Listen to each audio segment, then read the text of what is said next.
See, in the previous side, got two Brazilians in, and that wouldn't have happened in an international game. But this is a fairly experienced lineup. Well, Sarah Bryce from Scotland has been an outstanding European cricketer. Sophie Dunkley has done brilliantly for England. She's their up-and-coming star. She really is an outstanding. And then Nick Carey, we just saw her interview at the top with Mel. She's been given the captaincy, and it's her first go at captaincy. So that's her challenge tonight, is understanding her players and really finding your way into that role. A lot of the other skippers here are quite experienced players. So Nick Carey, though, of course, an Australian all-rounder. She's a top-level player who does a bit of each. So, yeah, look, to me, there's some great matchups there. And I look down the bottom of the list to Ayabonga Kaka. I love watching her bowl. Yeah. You know, she bowls fast, she enjoys what she does, gets plenty of bounce. And what we have seen on this pitch is plenty of bounce. And tall girl like her hits the seam a lot. Just love the way she goes about her work. She's always got a smile on her face. And when you're a fast bowler, you've got to be enthusiastic and physical and aggressive, and that's what she brings to the game. Yeah, and thank you so much for that, Harry. But we have to go now, and so let's go straight to the break. And of course, we're going to have some cricket action after that.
Match 3 of the SDG Fairbreak Invitational 2022 between Heather Knight's Barmy Army and Nicola Carey's Spirit here at Dubai International Cricket Stadium. Seeing the Spirit there in their team talk. Nicola Carey, the Australian, taking the armband. It was going to be Bismar Maroof, but they'll form something of a leadership axis over the next 11 days. 5 games in 11 days for the Spirit. They're first up here against the Barmy Army. And they've won the toss, as we heard before, and get the chance to bowl first, which has been the preferred mode that we've seen in Game 1 and Game 2. Last night the chasing team won, but in the first game we saw today, the Tornadoes defended 119. So the Barmy Army batting first with Deandra Dotton and Laura Woolvart. No correction, they've made a change to the carded team. So Deandra Dotton's walking out to open the batting. Kavisha Kumari, the UAE teen sensation, is going to be opening up with her. Got a contrast in the experience of Dotton and the relative inexperience of Kumari, but she's been outstanding in recent times. Dotton, 30 years of age, world champion back in 2016. Adam Collins with you on commentary to begin, and with me it's going to be Georgie Heath, who's making her way to the summariser chair as I talk. We've got here Kavisha Kumari from the UAE. She made her debut for the UAE age 11. She's been in great nick against Hong Kong last week, so she'll get the first opportunity. That will mean they can do a shuffle with Laura Woolvart and Heather Knight to come in, presumably 3 and 4. Natia Buchatam get the new ball. The Thai spinner for the Spirit. We're just about ready to go. Striking red helmet for the Barmy Army.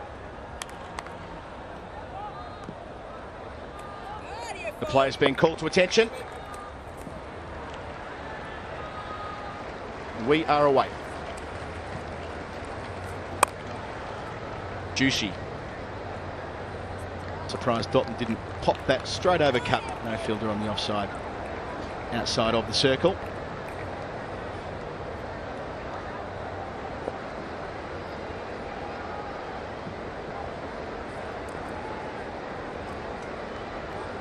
Ooh. Hello, Georgie. Hello, good evening to you, Adam. Here we are for this second game. I've just come from the press conference following the first game, which was very different to yesterday's. There was a low scorer, but it was an exciting finish there. Good from Buchatam, bringing Dotton forward. Yes, it was an exercise in contrast, Game 1 and Game 2, wasn't it? Last night we saw 177 against 178, and tonight, in the first game this afternoon rather, 119 was easily enough. Yeah, it was Tornadoes home by 17 runs. It was a day for the bowlers today, actually. Well, yesterday was a day for the batters. Maybe the fact that we're seeing spin from the Spirit from the get-go is partly because of what we saw in the first game of this doubleheader. It was a little bit slower, and the Spirit have the best spinner in the world at their disposal. In picture there, Sophie Eccleston, England superstar, had an outstanding World Cup, ranked #1 in the world in both formats of the game.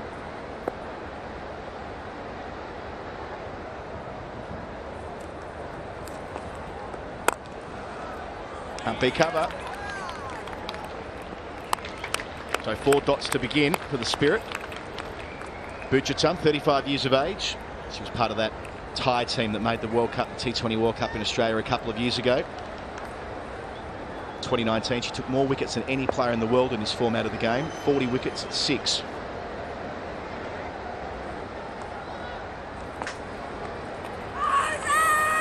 Worth asking the question, just sliding down the leg side. She's currently ranked as the number 10 all-rounder in the world according to the ICC. So, serious player, experienced player.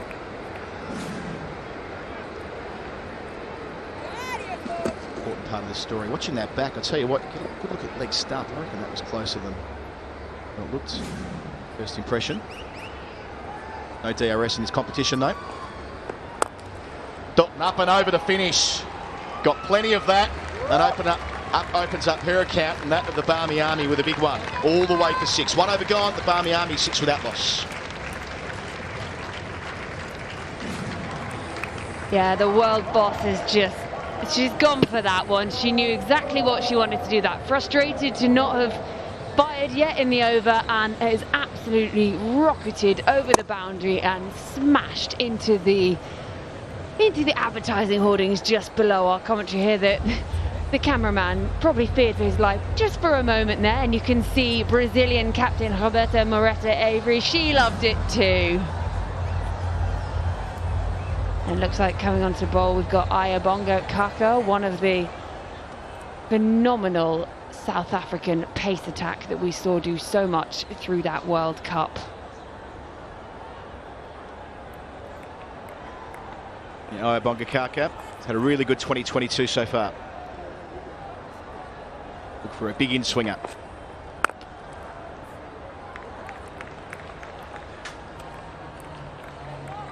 Ayabonga picked up her first 5-wicket haul in one-day cricket earlier this year before the World Cup against the West Indies in a match-winning performance of 5 for 26. Collected her 100th one-day wicket during the World Cup. And a good comp, 12 wickets at 28. That in-swing down the leg side and signalled accordingly.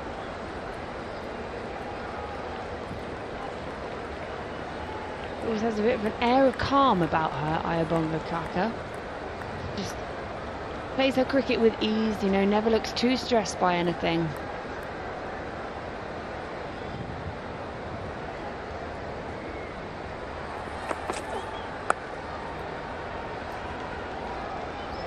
Nicely played to get off the mark, Kavisha.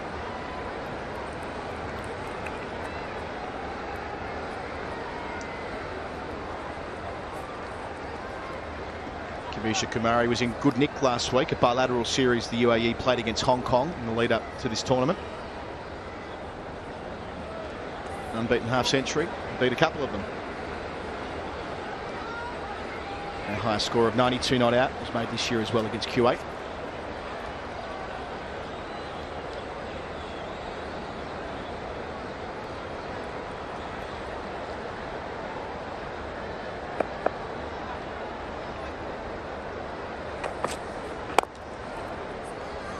Nice shape, but well negotiated by Dotton. Easy single down to long on. The fielder's outside the circle at long on and deep mid wicket. There's a bit of a pecking order for the new ball in the South African dressing room. Kaka gets it here, but competition between Marazan Cap, Shabnim Ismail, the aforementioned Ayabonga Kaka, Mazabata Klaas, Nadine de Klerk, and they've all had a go at it in the last couple of years. Outstanding pace attack. It sneaks down the leg side as well. Not signal to wide if you're watching Fairbreak for the first time. We're using the MCC interpretation of leg side wides rather than what we typically will see with the ICC international playing conditions.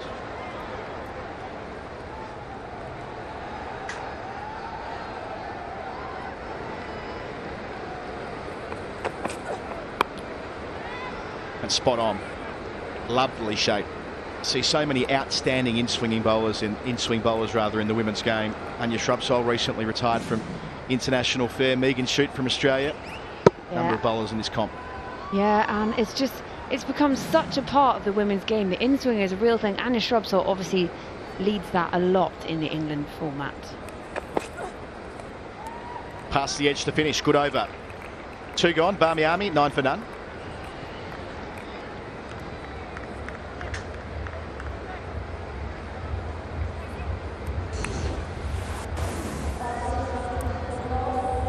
So the Barmy Army stacked up top with Dotton, Kumari opening, but then Woolvart, one of the most elegant players in the world. Heather Knight, the captain, at 4. The experience of Campbell at 5.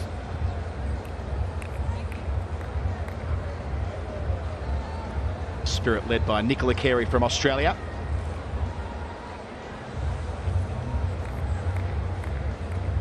Heather Knight, who led England to World Cup triumph back in 2017 up against Nicola Carey, who was a world champion herself in the T20 format of the game a couple of years ago at the MCG in front of 87,000 people. Here comes Sophie Eccleston, the undisputed best bowler on the planet in both T20 and one-day cricket. She has had an extraordinary rise over the last few years, Georgie. Yeah, she was the highest wicket taker in that Women's World Cup earlier on in the year, and she's got that game-changing little something, hasn't she? She just adds that something extra. Even sometimes just her presence, she gets the ball, and you can see batters quaking almost. Oh, Sophie Eccleston's on, and she's got the ability to change a game like World Boss obviously does with the bat too. So this could be a fun matchup here. Yep, spot on. Really important over this before Dotton gets set early in the power play. Straight to mid-off and taken! There's a big moment early in this match. Nick Carey, the captain, moving to her right, and Eccleston's in the book first ball. And it's a huge wicket. Deandra Dotton's gone for 7. Yeah, Sophie Eccleston, we said it, didn't we? She picked up the ball. First ball of Fairbreak for Sophie Eccleston. Look, there you go. Deandra Dotton looks to just smack it over, and Nicola Carey, a really safe pair of hands there, the Spirit captain. She almost can't believe it. I don't think Sophie Eccleston can too, and Deandra Dotton is trudging back, and it's 9 for 1 after 2 overs.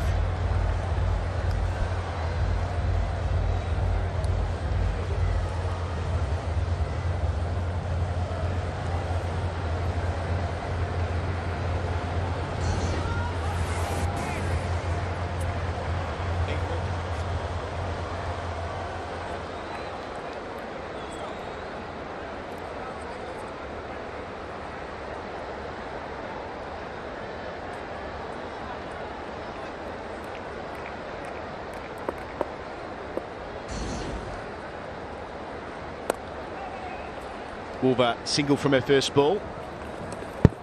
Talk about young players who are making their mark one to another here. Eccleston to Wolver, the South African, 23 years old. Also had a great World Cup, making 433 runs at 54. And she's there because of this miscue from Deandra Dotton, trying to take Eccleston on straight away, mid-off inside the circle. Didn't quite get the elevation. That's why Eccleston's such a threat. The height, the accuracy, the angle in to the right-handers from around the wicket. She's always got the stumps in the game.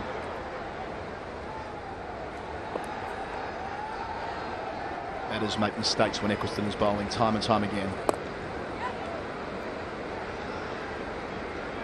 All negotiated by Kavisha. Yeah, fielded there by fellow Englishman. Here we go. Just see that wicket again. Deandra Dotton, Nicola Carey, happy days. Spirit are in the game. She's not amused, Dotton there. Just a little grimace as she leaves the pitch. There's that high front elbow from Laura Wolver that she's known for. Plays the ball through cover as well as anyone in the world. At that breakout World Cup in 2017, cover drive to die for.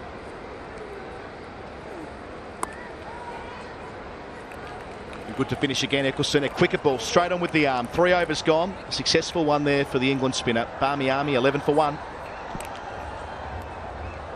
Yeah, so Laura Wolver was just so good in the World Cup as well this year. So this is going to be a nice matchup between her and Eccleston. So Barmy are at 11 for 1, which is interesting because we all looked at the team sheet beforehand and thought, oh, what a batting lineup there. But they're a little bit on the ropes here. I mean, we only 3 overs in, but yeah, so they're going to have to get racing a little bit, but we did see it was a different game earlier on today, so perhaps this is another twist in the day.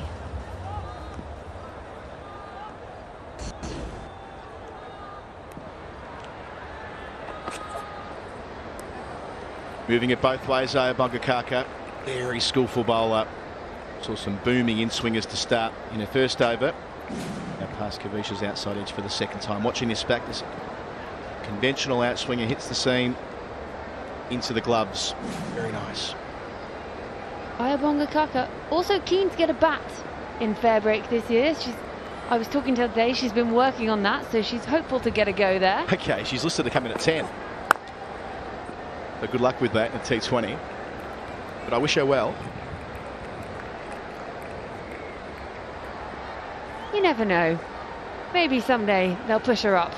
Reward her for her phenomenal bowling. Let her have a bat earlier on in a game. If she's been working on it, and if it's anything like her bowling, it'd be pretty good. Kavisha does 2 from 9. That through it is. That's nice. Threw her hands at it. Gap it backward point. Gets her first boundary. 15 for 1. Halfway through the 4th over. They need to put their foot down. Deep into this power play. Yeah, she'll feel better with that one. A bit of release of pressure on her. Find her first boundary there. Kavisha just past the fielder there and rolled away to the boundary.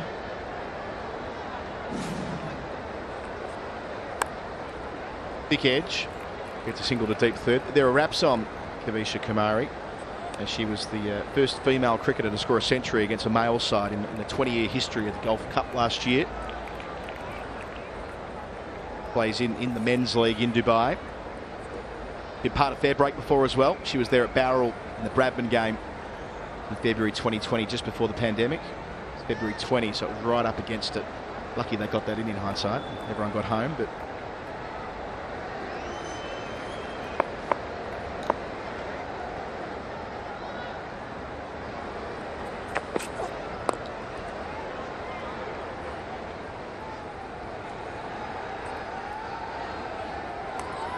fielded there by Sophia Dunkley, the other England star in this Spirit side, and we've got other home nations from the UK there. You can see Sarah Bryce, sister of Catherine Bryce, behind the sticks.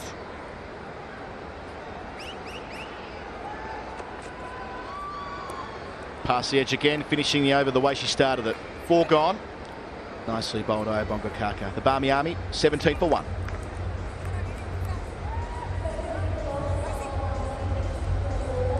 Sophia Dunkley. See her coming in for the Spirit. Carded at number 3. We might see her leg breaks, although she didn't bowl in the World Cup, recently completed World Cup, but mostly there for her batting these days. 4 years in international for England now. Really took the next step against India last year in that bilateral series, making a test debut along the way. So here's the captain, Nicola Carey, taking the ball for the first time in this competition. From our end, the Dubai Sports City end. Good record, great economy rate. Mentioned before, she was a world champion in 2020 in that extraordinary final at the MCG, kind of 87,000 people. It really was quite a moment for the women's game that day, wasn't it? Oh yeah. Took the last wicket, picked up 1 for 23 in her 4 overs against India in that final. Did everything right.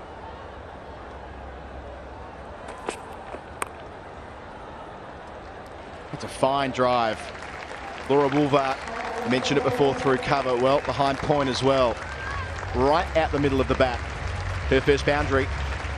Yeah, Woolver was in scintillating form, really, wasn't she, during the World Cup earlier on this year? And she was seeing it like a beach ball at times, yeah, and that's raced away to the boundary, that one. Yeah, the fourth highest on the run scorers list in that competition. 433 at 54. Only Healy, Haynes and Sibber ahead of her. Picking up from where she left off. Ooh, good from Carey. Running her fingers down the seam, past the outside edge of the blade. A little bit of worry there in the Barmy Army dugout. They've been a very noisy bunch all week, maybe a little bit quiet at the moment, but you never know. A couple boundaries and they might get dancing again. You were all over this in the first game. You foreshadowed the celebrations we'd see from Tornadoes. Is there anything along those lines from the Barmy Army we can expect this evening? It's a single on the bobble.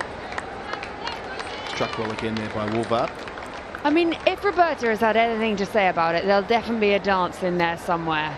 There's been a lot of Alegria dancing, which the Brazilian side love to do. So, yeah, I can imagine there'd be a lot of that. And there's always noise when the Barmy Army are involved.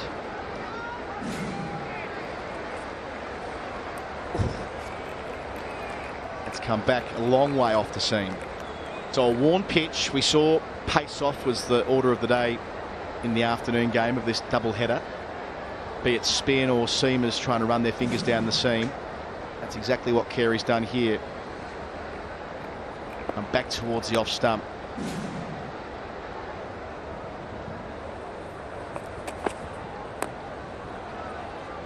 So it is again, thick inside edge. Carey, mostly known for her death bowling. That's the job she had in that aforementioned World Cup win a couple of years ago. Effectively replacing Elise Perry when Perry wasn't able to bowl and was injured for the elimination stages. It was Carey who stepped up. Big shoes to fill, did it well.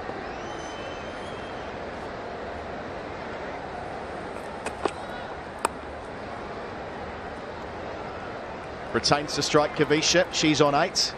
1 over left in the power play. Change of commentary at our end as well. The Barmy Army, 23 for 1.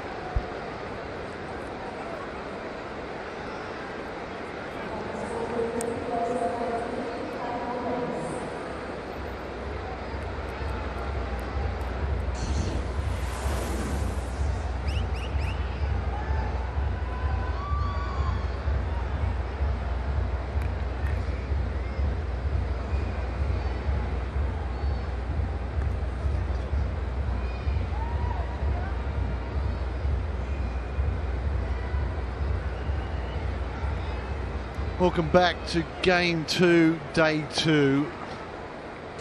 SUG Fairbreak.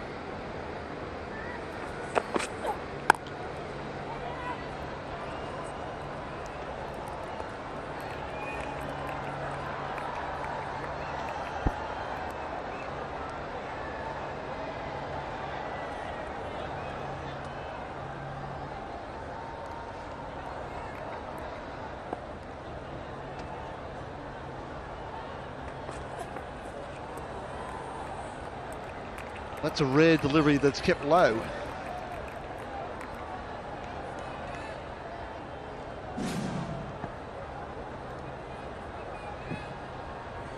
That one certainly did stay low. It's a little bit of a surprise. Maybe we're starting to see a few tricks from this pitch.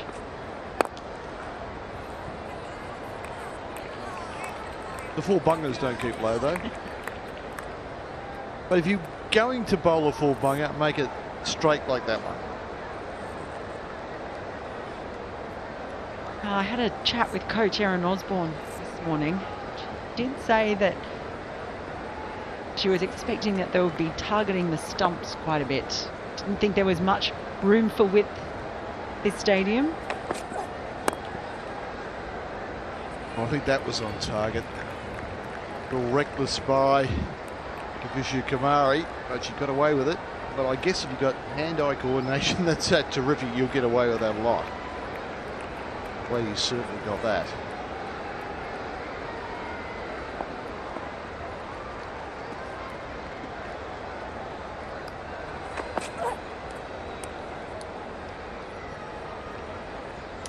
Yeah, Erin Osborne, coach of the Spirit, has been making great progression through the coaching ranks in Australia. Part of the manages the men's pathway for the ACT. Been doing a lot of coaching both in the men's and the women's game.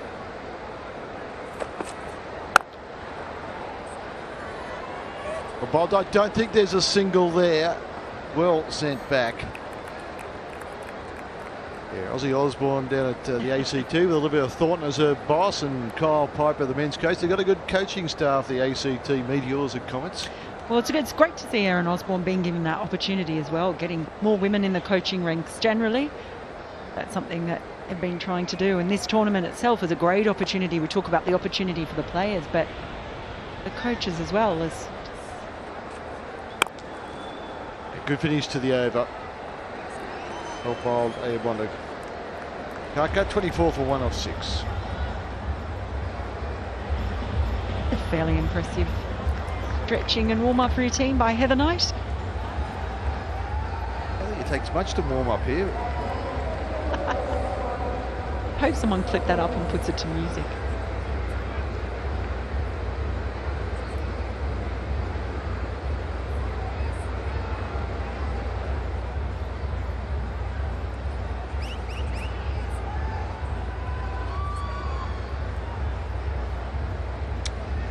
So that's the end of the first power play, and I think the Spirit would be most happy there, just 4 and over.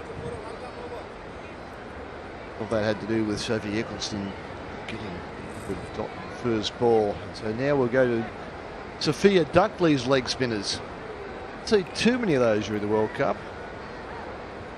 She's getting a chance here in the Fairbreak Invitational. And a good start. She gave that one plenty of flight. Yes, Sophia Dunkley, she's been a real revelation in the past year or so since coming into the England side, mostly with the bat. She gave that one plenty of air, watched carefully by Wolvard.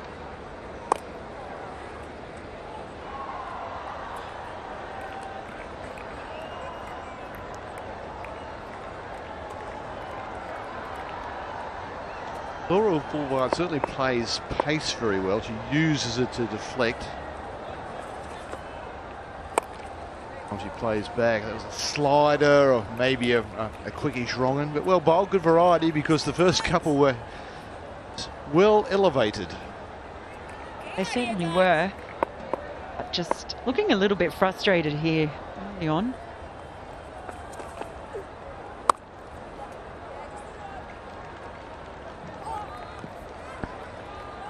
That time just being able to get a little bit of width and gets the single. 28 dot balls so far are 40 deliveries. That is terrific effort by Nicola Carey's troops.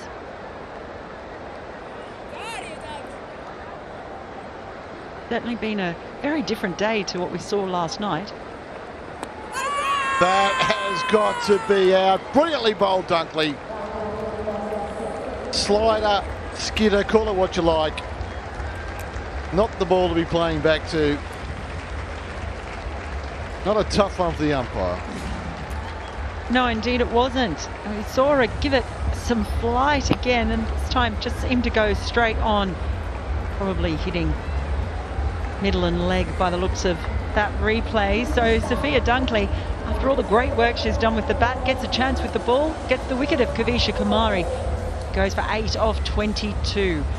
Barmy Army, 25 for 2.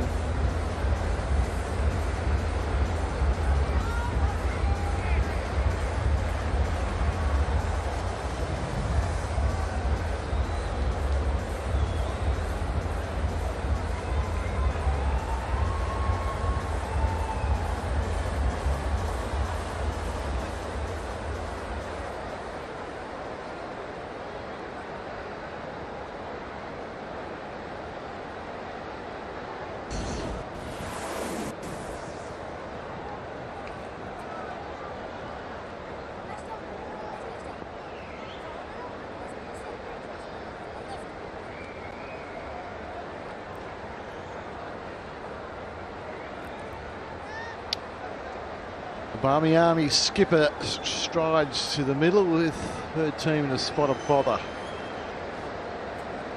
And she's not a champion game, she's a legend of the game.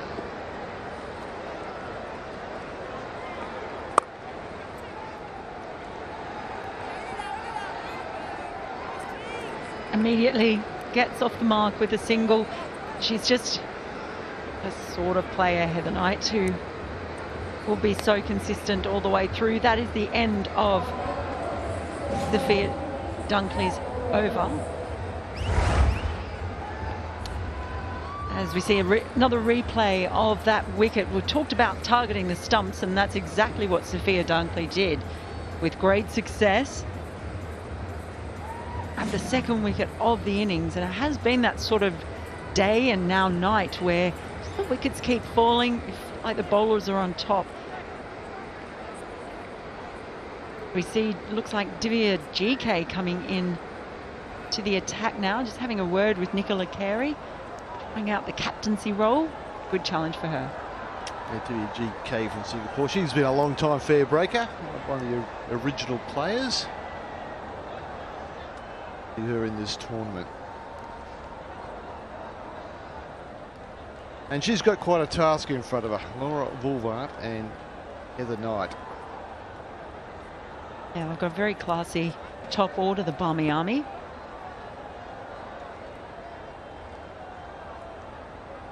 Nick Carey really taking her time to make sure the field's right for Divya.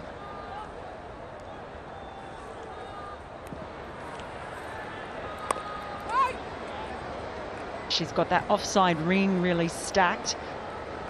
Fielders out in the deep on the leg side. I think Divya's happy. It's a nervy first ball, so she's got away with a dot to Heather Knight. So that's a terrific start to the tournament for her. Any more changes to the field now? Just a bit of tinkering. Nicola Carey just bringing in a mid-wicket. There's a few spaces on the offside, doesn't it? Just inside the circle, backward point through to extra cover.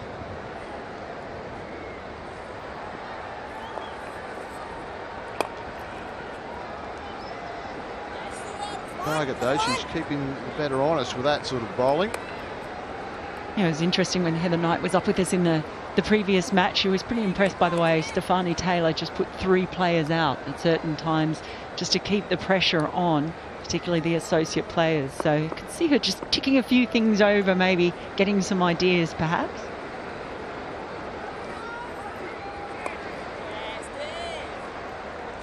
Probably only one in this. They think 2, but never on.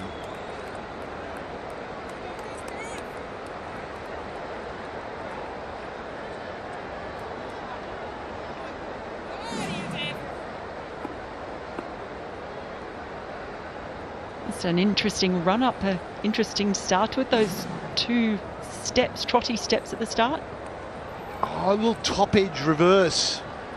Knight gets away with it. Gets away with it for a boundary. Can't quite drag it in. Yeah, we've seen some great fielding on the boundary so far today. Certainly in the first game, Archie just not able to do it. It was up-ish, no fielder in sight. Only just getting to the boundary rope there.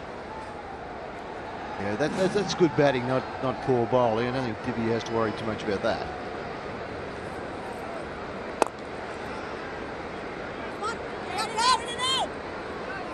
Mid-wicket, slight fumble. They don't take 2.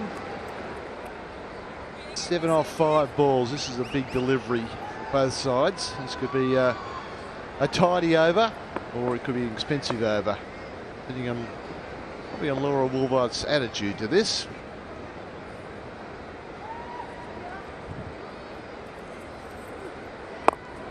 For bowled.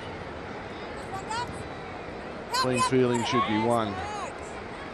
Dunkley doesn't miss many of those. So 8 off Divya GK's first over, and there's 8 overs gone. The Barmy Army 34 for 2.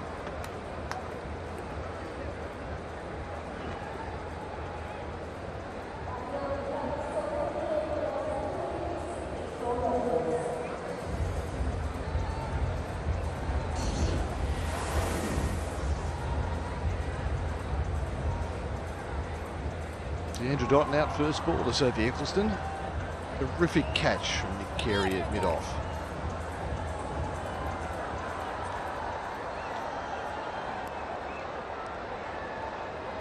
It hasn't been easy for the batters in either game today, and the bowlers are getting a little bit of theirs back from yesterday's fixture.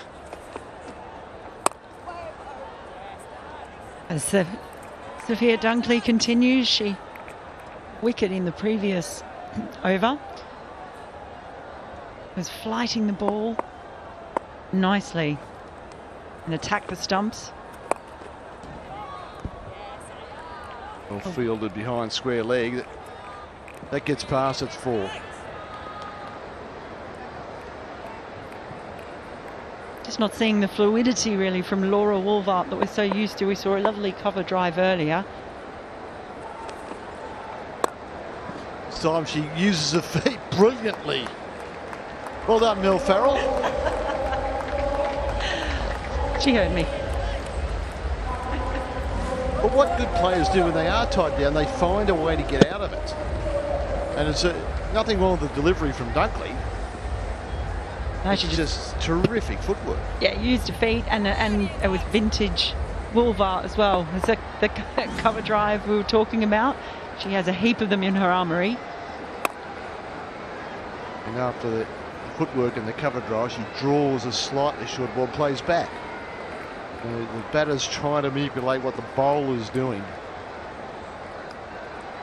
I'm calling the over a draw so far. It's 5 off, but there's 2 balls to go, so this could go either way.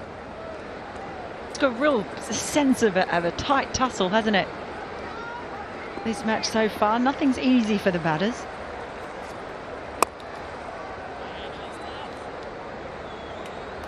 Dunkley gives an easy single away. Maybe when she's bowling to her national captain, she gets a little bit tetchy.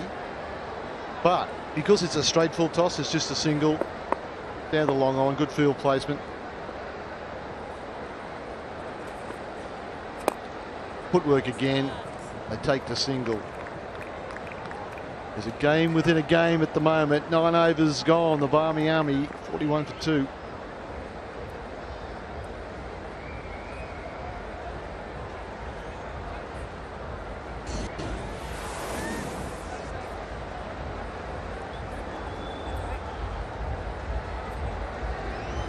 Bad news for the Army is that Eccleston's got 3 overs up her sleeve.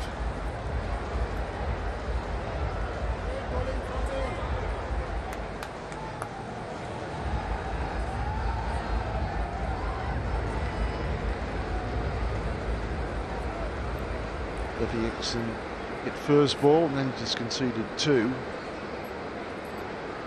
Nick Carey's holding Eccleston back, so she's got 3 left. That's a big weapon to have. Paul Burnham, the boss of the Barmy Army's looking a little pensive there. If I had Sam Charling sitting next to me, I'd be probably pensive as well. So here she comes back on. This is a bowler who knows the stuff. She knows what field she wants. Yeah, Sophie Eccleston, arguably the best in the world. She certainly attained that ranking.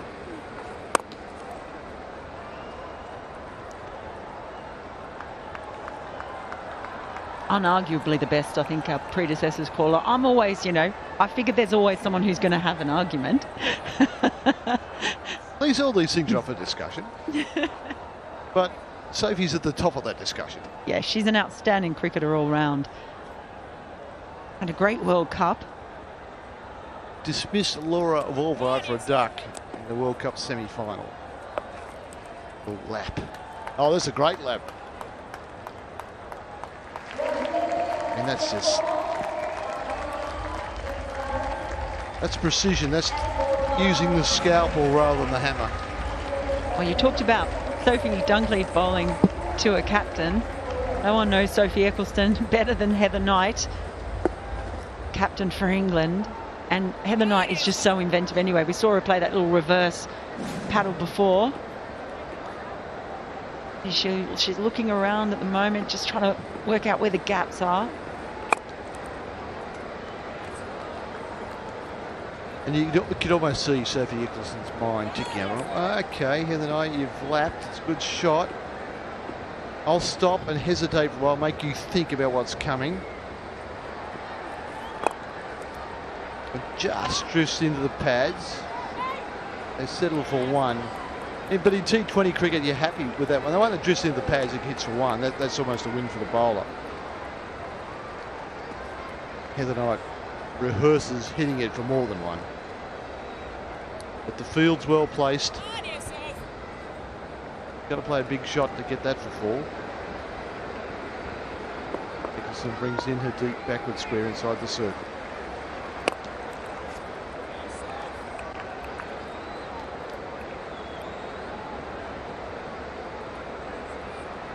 Such different styles of batters too, these two.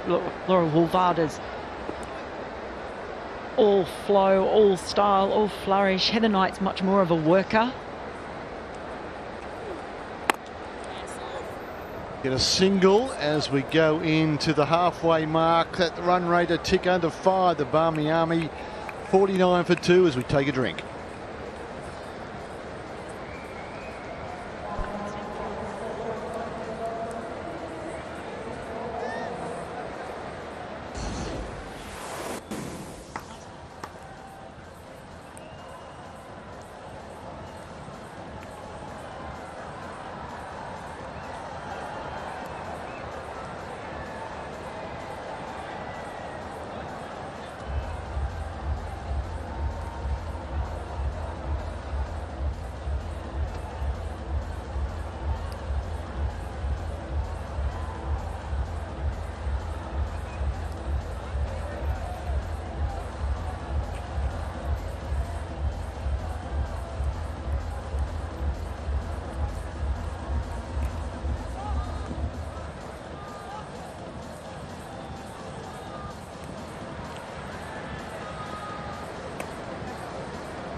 Welcome back. We're here, the score 49 for 2 after 10 overs. The halfway mark, the point for the bonus point. And we'll have a look at the wickets that have fallen. Andrew Dotton trying to go over the top, and a huge wicket early. What a moment. Huge scalp. And here's Dunkley. That's an easy decision there for the umpire. That bouncy leg spin that she has, got a little bit of extra bounce. Surprising the batter there. We're just beginning to see this wicket in its third match, beginning to turn, beginning to slow up. It's not quite as easy for the batters out there. Well, definitely a slow start for that first power play. 24 for 1 after 6 overs. I think that's been the lowest score so far in the matches over the last 2 days.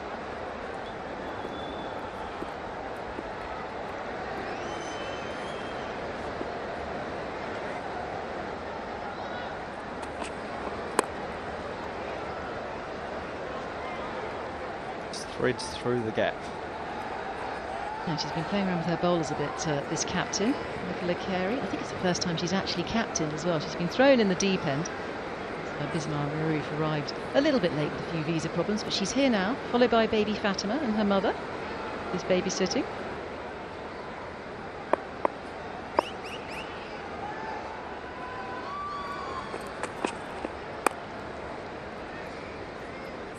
Yeah, Nicola Carey, first time captaining, in the press conference before the tournament, was saying it's going to be a learning experience for her out there and a unique challenge. And we heard Heather Knight up here in the commentary box talking about the challenge of learning about all the players that you're playing with, how to manage them, the language challenges that they all have.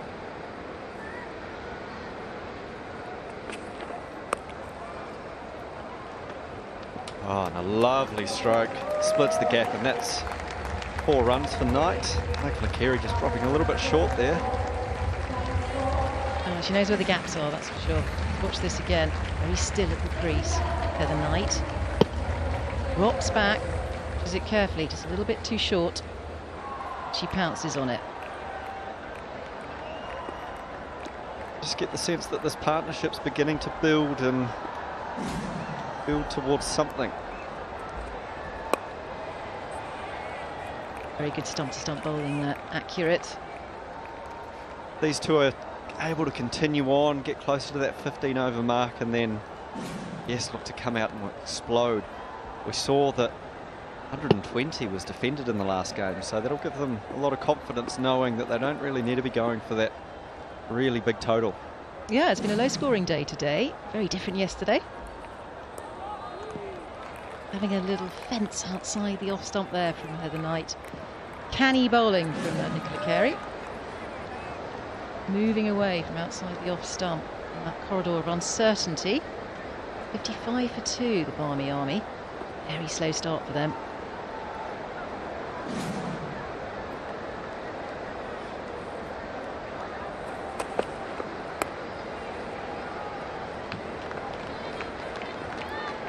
Good running there. Tip and run. Yeah, great piece of bowling. And concludes the 11th over. Score moves to 56 for 2.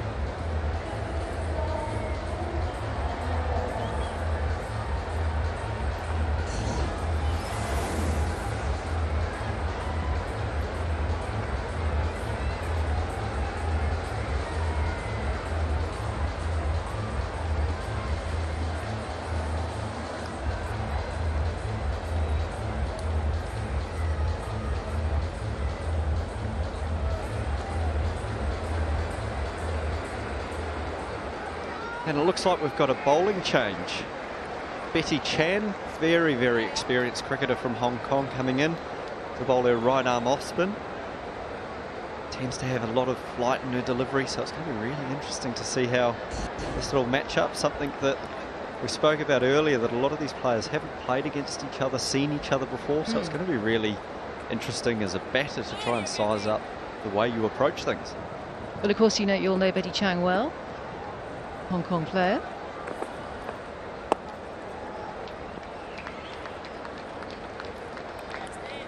Yeah, and a nice start there. Bowling nice and straight, and that seems to be a tactic here of the Spirit, bowling quite straight, targeting the stumps.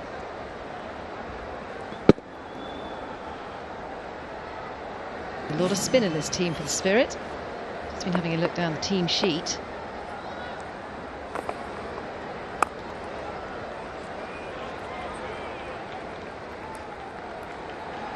Steady start by Betty, her day job.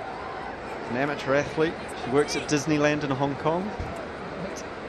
So, come halfway around the world to play in this phenomenal event. Will be a dream come true as we see Lance down the wicket.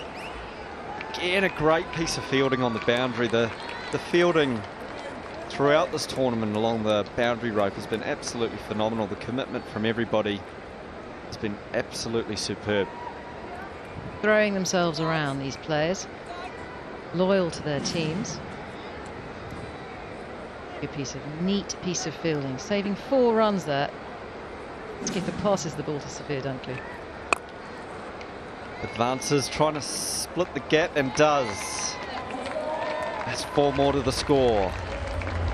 It's very crisp from Knight. She knows exactly where the gaps are. She's a 360-degree player and very difficult to bowl to. She'll move her feet. Exactly what she's doing here, the Harlem shuffle up the pitch. And directly into the gap. It is a juicy full toss, a little bit of a gift. The Harlem shuffle. There's more foot movement, dancing feet there from Knight. I love it, Izzy. Oh, Georgie was talking earlier about the various dance moves she's been seeing from the different teams and celebrations that are happening. Well, apparently Georgie's going to a Kaylee party tonight, she just told me. She's been invited. Not sure where it's going to be, in the middle of Dubai.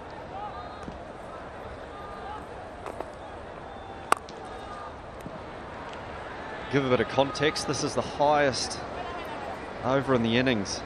10 runs off it. As we finish the over, Betty Chan's first with the score at 66 for 2 after 12.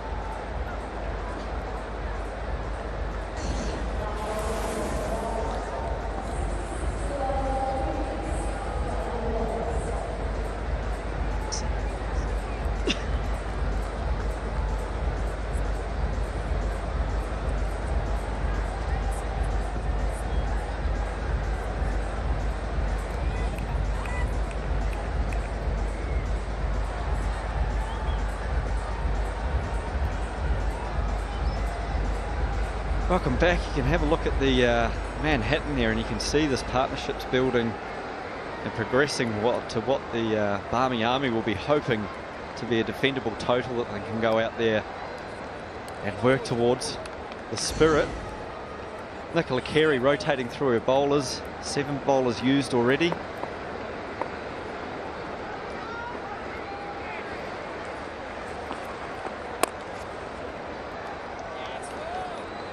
Great foot movement once again.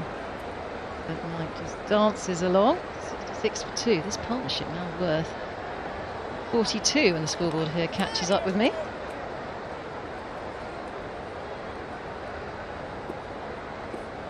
Yes, the new bowler. She's back on again. She took the new ball, Nataya Chatham. Bowling right arm off spin. Little tweakers, and she comes. First sweep. Reverse, beating the field, and it's going to go race away to the boundary. Lovely shot. And could this be the turn in the innings? See that momentum shift as the Barmy Army start driving forward towards getting what they hope will be a sizable total. This is the partnership to break if they possibly can. Beautifully played, premeditated shot. Lovely batting from Knight.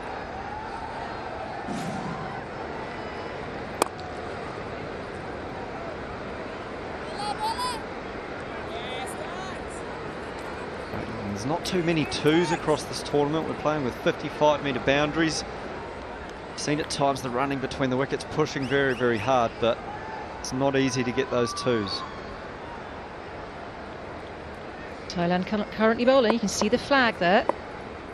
They're back to us, Nataya Bukatam, 35 years old, veteran of the side.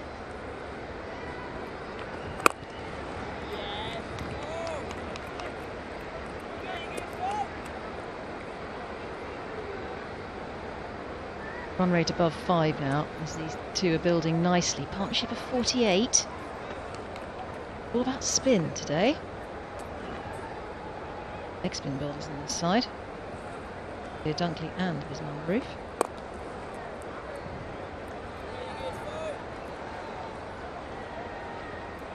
And rotating the strike again, just ticking things along.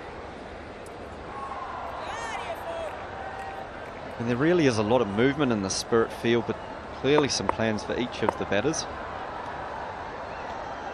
4 outside the ring now, and past the power play.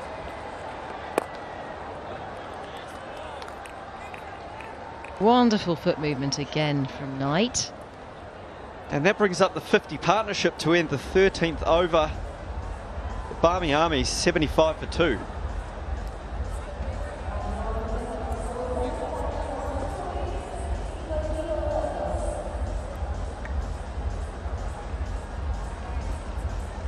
This is the bowlers.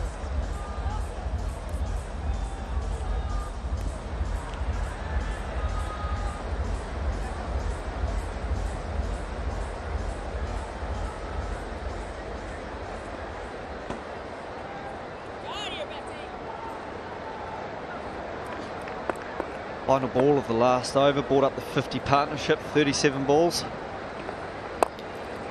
Advances full toss, hit over extra cover for 4.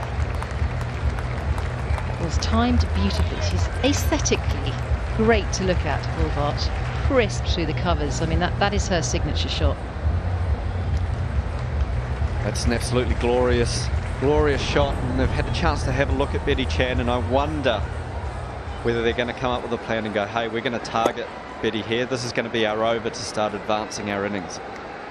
You'd imagine that would be the plan. There are certain bowlers that they're going to target, perhaps the more inexperienced. Down the track again. The cover runs round to stop it. It's just the 2. And clearly an intent. The Harlem shuffle, as you called it earlier, coming down the wicket. Trying to meet the ball, get it on a full toss and see if they can dispatch it. Well, Nicola Carey will be thinking hard here what to do with her bowlers. Be a lot of subtlety.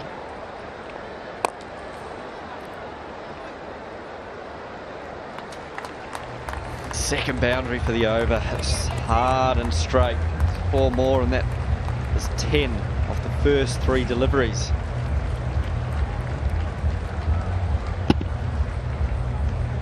Turns that into a full toss by moving her feet. Much easier for herself there. Wolfart. Well, with 10 off 3, Izzy, this could be the over. This could be the big one. The score's moved to 85 for 2.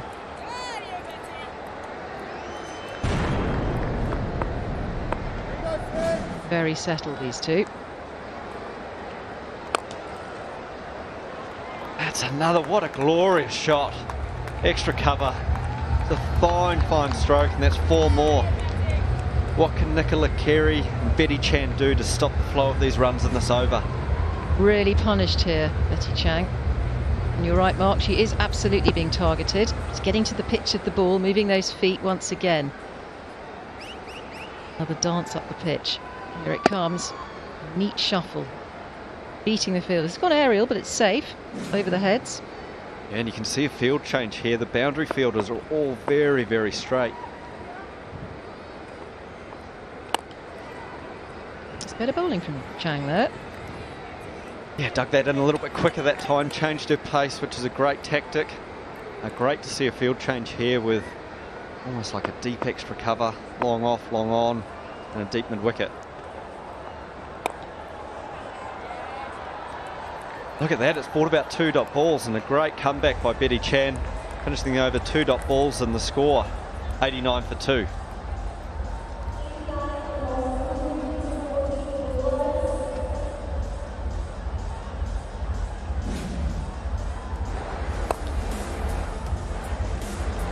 Three boundaries last over. We've seen the first advancing down the wicket, trying to get that ball on the full toss, but it's these shots over the top over extra cover that are absolutely glorious.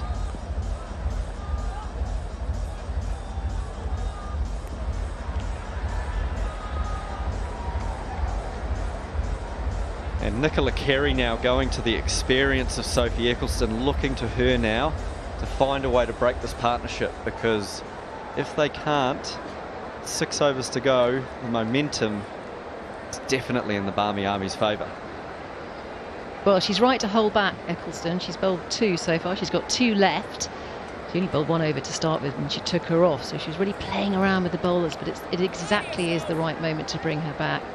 She is the powerhouse when it comes to left arm spin, the #1 bowler in the world.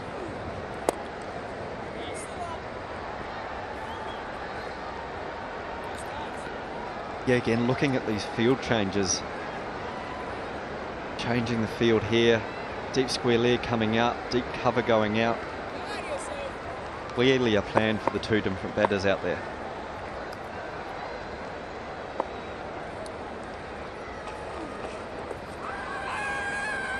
Big appeal, it's gone! It's gone! Nicola Carey, her plans work. She's brought in the experience and the skill of Sophie Eccleston. The umpire's finger goes up and the partnership is broken. Yeah, perfect piece of captaincy there, wasn't it, from Nicola Carey, as you mentioned, Mark, to bring on Sophie Eccleston at just the right moment. Here it is, the left arm, and it comes on and takes her by surprise. Looked like it was going to hit middle and leg to me. That was pretty plumb. Didn't take long for the umpire's finger to be raised to the heavens. And it's Eccleston has broken this partnership worth 65. It's Wolfart who's on her way back to the pavilion out for 38, and the score now 90 for 3.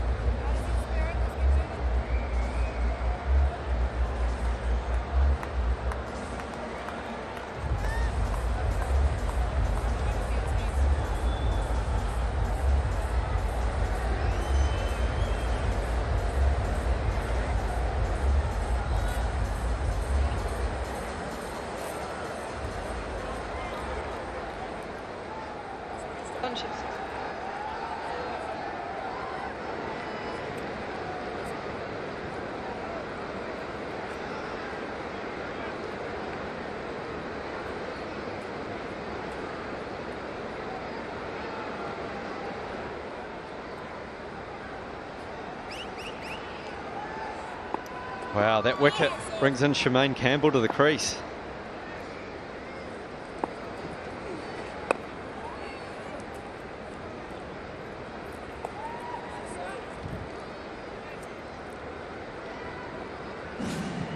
Let's have a look at that wicket again. Right down. Oh, big appeal. Laura Wolfart looked a little bit disappointed, but tell you what. Close. Yeah, it's just the one that went straight on, didn't it? Straightened up on Wolfart. She wasn't expecting that. She was expecting a little bit more turn. Trying to work it down the leg side.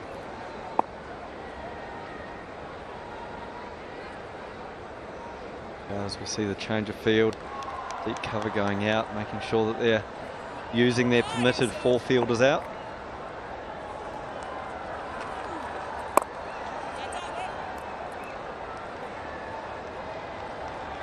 Great bowling there by Eccleston again, just giving it more flight to the new bat, tempting her to play a shot, make a mistake, tossing it up there.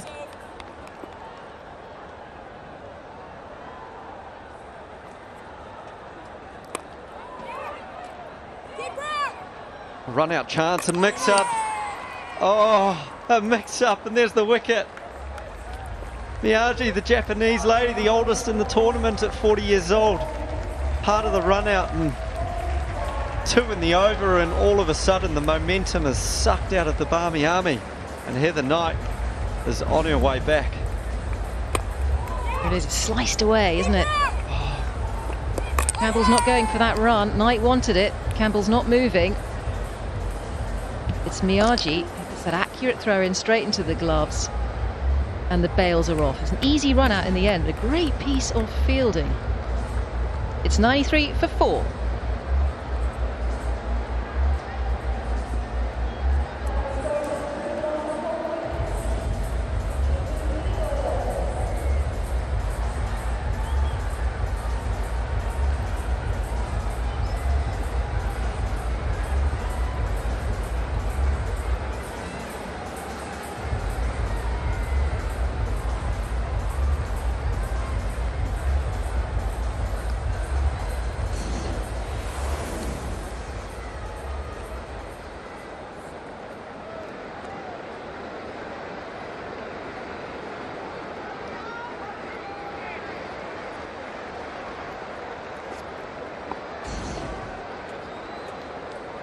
They needed that to in the over. Dunkley gets another chance and helped on its way by Campbell down towards the rope, and it will reach it.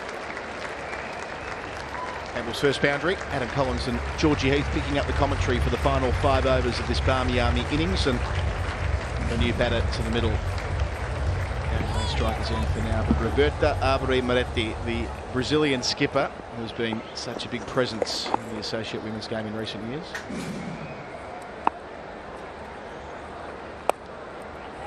Leg stump again. Gap there. Might look for 2. Happy with the single. Yeah, it's nice to see Roberta come to the crease here. She obviously, like you say, she just epitomises everything this tournament is about, really. She's enthusiastic, she's a great humour, she really puts in the hours training. Her husband is her bowling machine, and she even has a dog called Jimmy the Dog Anderson. Yes, she's a social media superstar.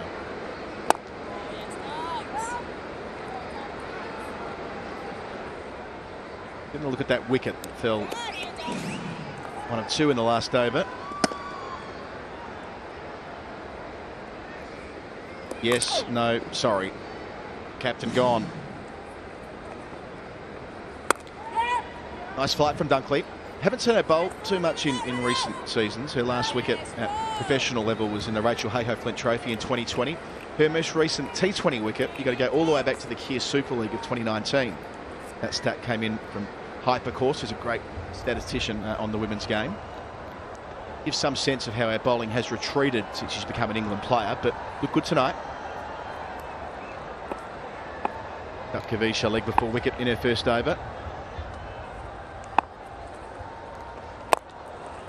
Campbell dancing.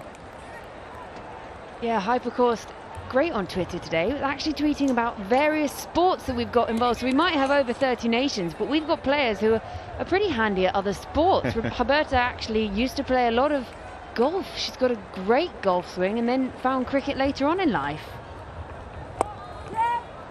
Gets her second single, retains the strike. They might want 2 actually.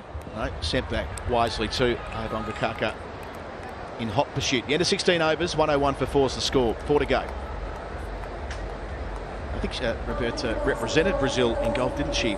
Before finding cricket as a 27-year-old. She's 36 now. She scored Brazil's first T20 century, not in an official game, but but it's the first time that a Brazilian woman reached 3 figures, and helps make sure that they got professional contracts before the men did in Brazil.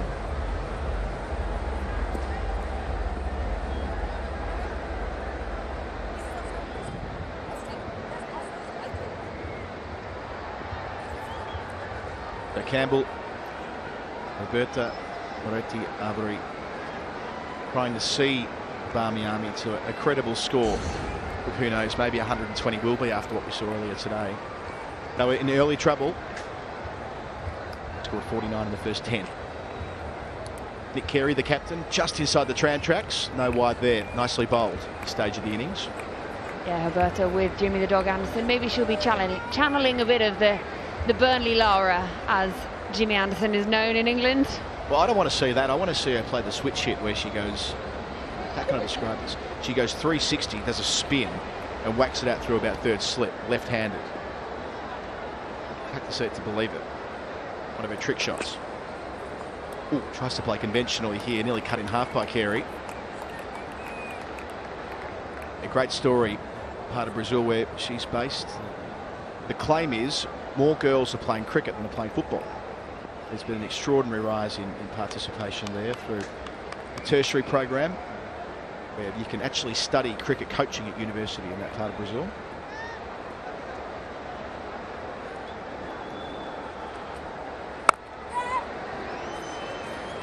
It's one a deep point.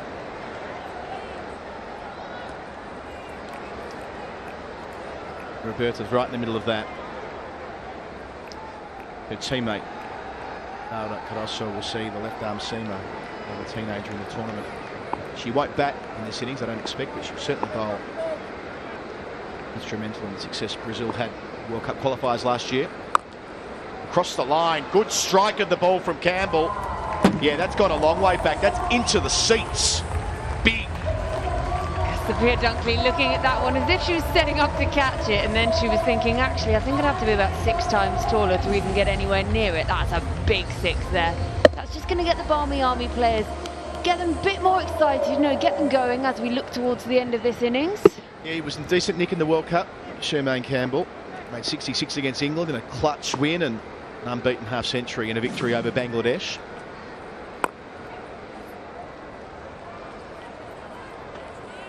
That sweeper a couple of times and carries over. Beautiful contact. We've seen a number of 6s in the competition so far. That might be the one that's gone the furthest in terms of reaching the seats to the short boundary here. We're playing on pitch number 1 all the way across the square. That went 10 rows back.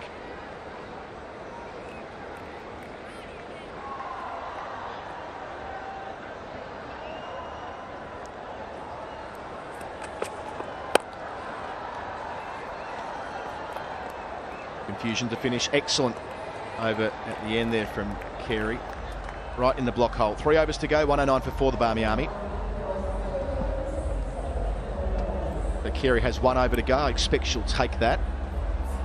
They've got options. 6 bowlers in the innings so far. Yeah, so we're just 3 overs remaining. What do you think we're projected score would be at this point? What do you think they were hoping to get to? If they get 130, they'll be very happy.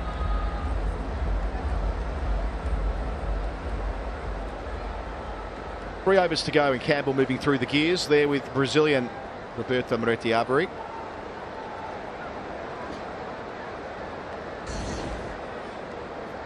Arabonga Kaka has 1 over left. 1 for 10 her analysis so far. Choked the ball in and away during the power play.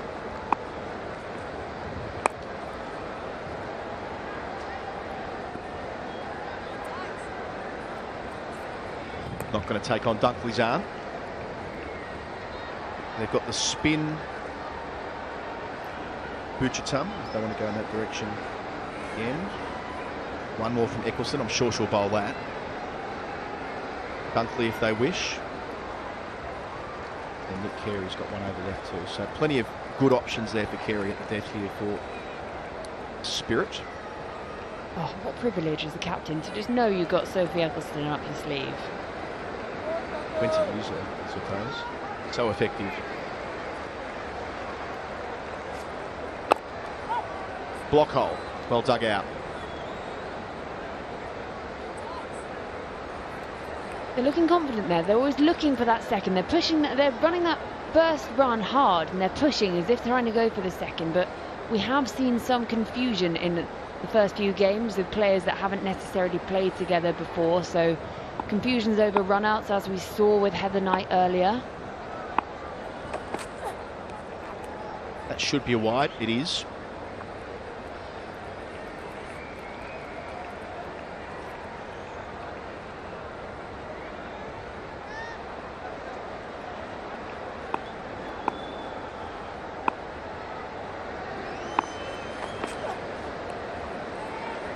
Helps it down to fine leg. Might have got a wide signal there had she left it, but collects the 1 instead. Just 3 sundries in the innings so far, all wides. The tidiest innings we've seen so far in the competition. I like to see Roberta batting in glasses as well there.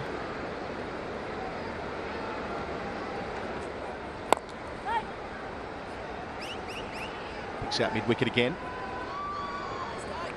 Yet we don't see the specs when she's filming her videos for social media. I'm emphasising these vids, but they do extraordinary numbers. I mean, they are everywhere around the cricket world. I think she's done about, well, she must have spoken to every newspaper in the cricketing world over the last couple of years, telling the story of Brazil cricket, every podcast as well. Swing and a miss, not far away. Had that and back towards the off stump as Kaka often does. It would have crashed into the woodwork, I suspect, but that just held its line a little bit. And that's what they really need to start doing as we get into these final few overs, really. They need to just motor a bit and just push that total up. Block hole again. Sneak through. They're doing quite well rotating the strike, though, these two. Into the over, 2 to go. 1:15 for 4 the score.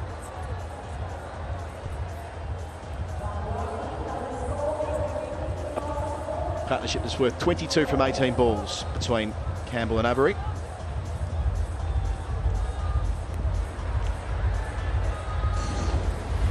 The main question here, will Eccleston bowl over 19 or 20? The only call for Carey to make. Yeah.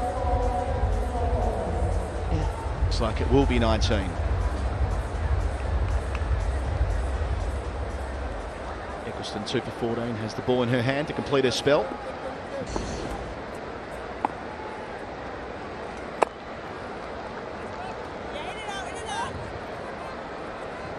From that angle and that height, so difficult to hoik away through the onside. Gets lots of work on the ball, plenty of overspin too. I'd love to watch her play more red ball cricket. You'd have fielders around the bat. She'd be a brilliant test cricketer if they got to play more tests, but not been the case in Eccleston's career so far. Played only 4 of them. On with the arm there. Don't get me started on women playing more red ball cricket. We'll be here longer than the match goes on, but we love seeing her in this white ball format. She's just so good, and just, I don't know, maybe there'll be the tall spinners coming through in England at some point. If I'd seen her. That's a good shout. Yep. No doubt where that was going. Trying to play through the leg side, but again, it's that dip that Eccleston generates, striking Avery on the back pad and surely crashing into the middle stump. Yeah, just look at this, and that's just what Sophie Eccleston does so well. Yeah, on reflection, maybe that was sliding down the leg side, but when playing across the line and missing, usually goes the way of the bowler. Avery got for 5, the Barmy Army 116 for 5.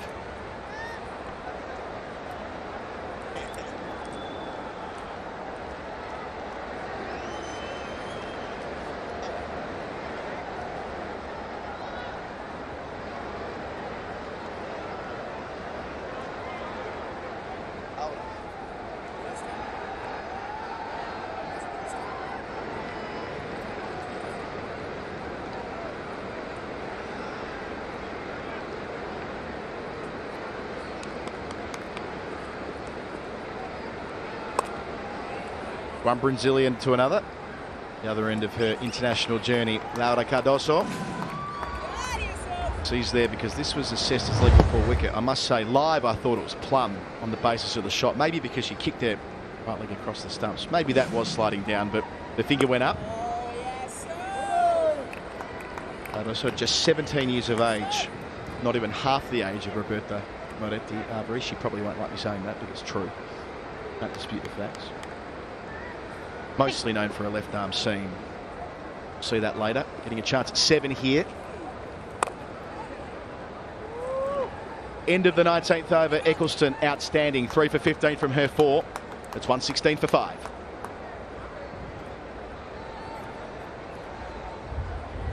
Just 3 runs and a wicket from Eccleston's final over.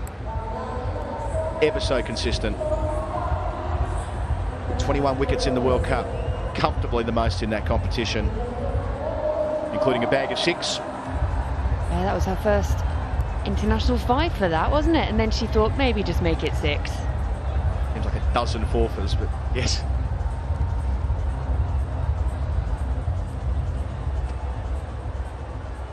So Nicola Carey preparing to bowl the 20th over, the skipper, Spirit side. They won the toss, elected to bowl.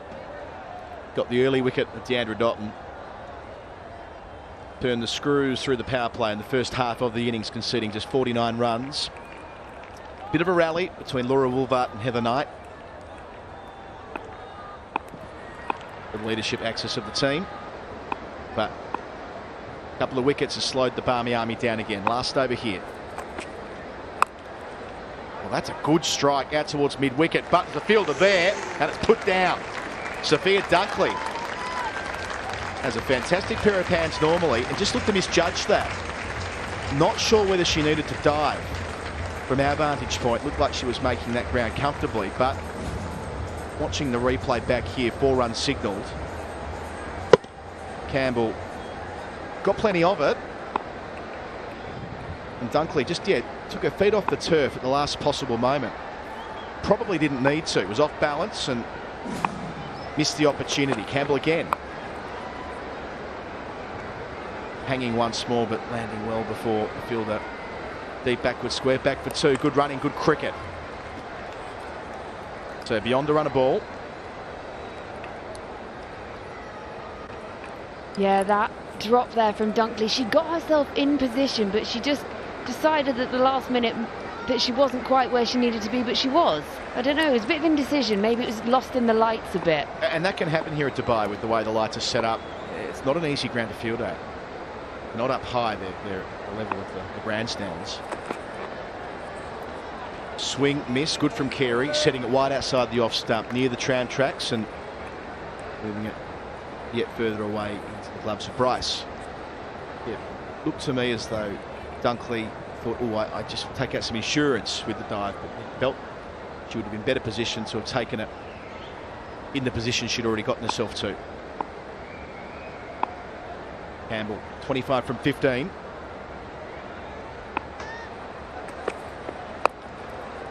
In her arc again, but just a bit of pace off from Carey. In for two, calculated risk, and they get through. That's good from Cardoso.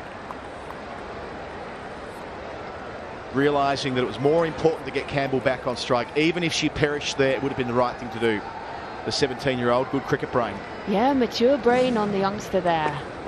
We just watched this one, backing up early there, and she was ready. She was always going for the second one there. And she was back, and she's made her ground. Yeah, lost her helmet, made her ground, and she'll be happy with that.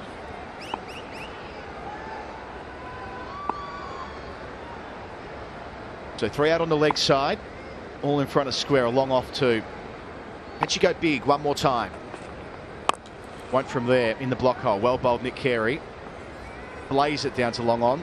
Want the second, but on this occasion, even if Cardoso was coming back, they wouldn't have crossed. The last ball of the innings. Last innings of the day so far. Of course, the first game, 119, was enough for the Tornadoes. Bowls her. Bends back the off stump. Carey should have claimed a wicket with the first ball of the final over. Gets one with the last. 1 for 30 her figures. And the Barmy Army will be defending 125. Yeah, well, she had to go for that, didn't she, Cardoso? She's not there as a specialist batter, but she knew that she was out there for the team. She sort of sacrificed her own wicket there, went for the swing. If she'd made contact, it might have gone a long way, but yeah, she's not a specialist batter. She's a very good bowler, and I'm really looking forward to seeing her in the next innings. And she was just doing her bit for her team there at the end of the innings, and it just didn't come off. I suspect it might be one of those innings where both teams are broadly happy. The Barmy Army recovering that important 65-run stand between Woolbart and Knight through the middle overs, although they did fall in quick succession. But from where they were, 1-2-5, that was defendable earlier today, and the pitch is only getting slower.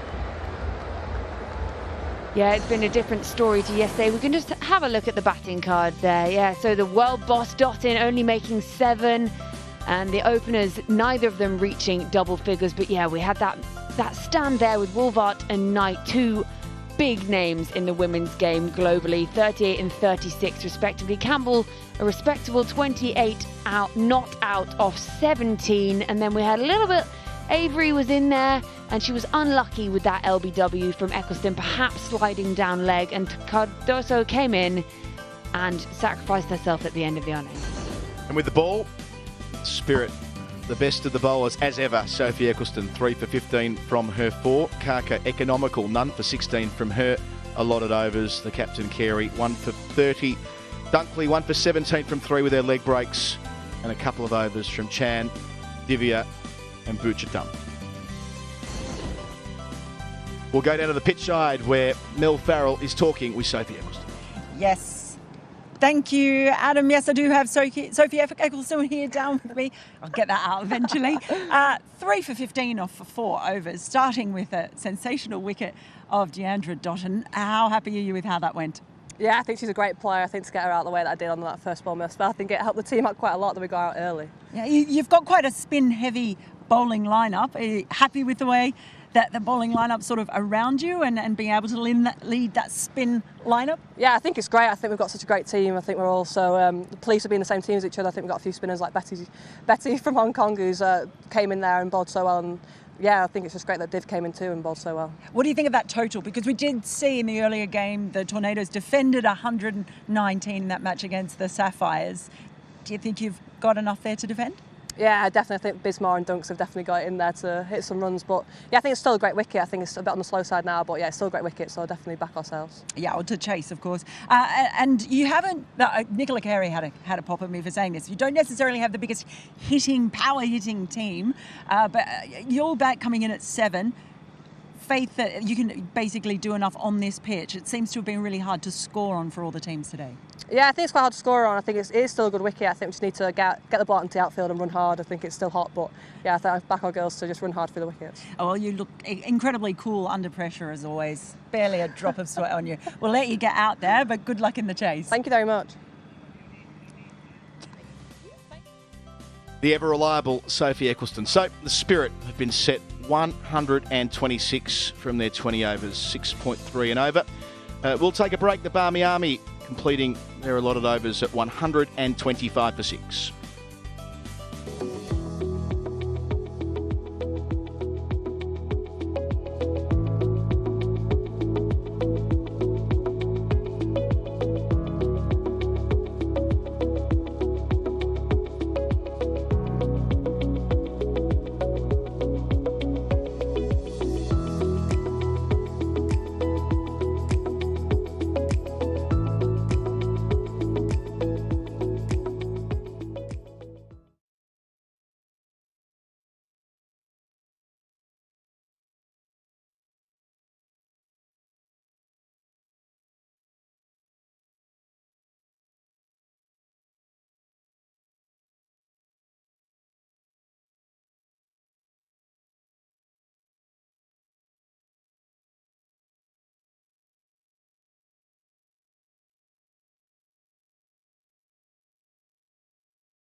Welcome back to the Dubai International Stadium.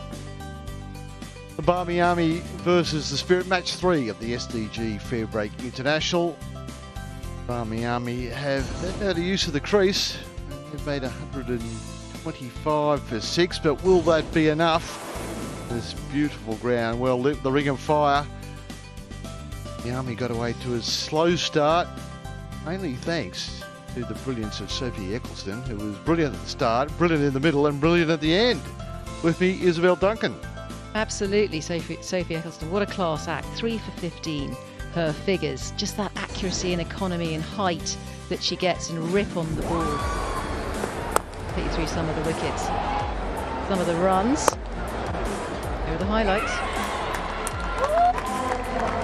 If Kerry makes that catch squeezy, it wasn't.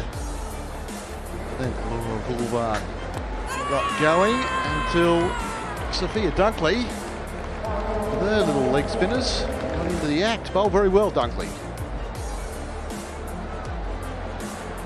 The Army had to make a recovery. The Boulevard, Heather Knight set about that.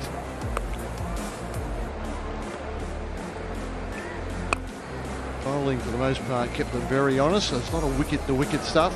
Wasn't easy to get away. It took reverse sweeps, laps, bit of invention, and also took some superb stroke play and some power hitting. The Boulevard inside out over extra cover. She's made it a trademark, and guess what? Sophie Eccleston comes back on, does the business. And this one was a tragedy for the Army, as Heather Knight was just getting into stride. Yeah, it was that third wicket partnership in the end, wasn't it? Worth 65 between Knight. A huge, huge shot. Very big. There's another big shout there from Eccleston, and that's another wicket for her. Let's make it 3 for 15. Barry, the captain, puts himself on. Finally, and that's a drop catch for Dunkley. Put in an unnecessary dive, and on the stumps there for Carey. Well, captain as well. First time she's captained, thrown in at the deep end here for the Spirit. And that was the last ball of the innings. The Army making 125 for 6. Let's have a look at the bowling. Spin dominating. Sue Chatham opened the bowling with her off breaks. Did a good job, just 15 off the 2. Mongo Kaka at her class, just going for 4 and over. Eccleston, well, those numbers speak for themselves. Carey got a little expensive at times, but experience showed. Dunkley, a bonus wicket. We might see more of her bowls during the tournament. We're about to find out, though, Izzy, with a 125 for 6 good score, and I just don't know. With big scores yesterday, smaller scores today.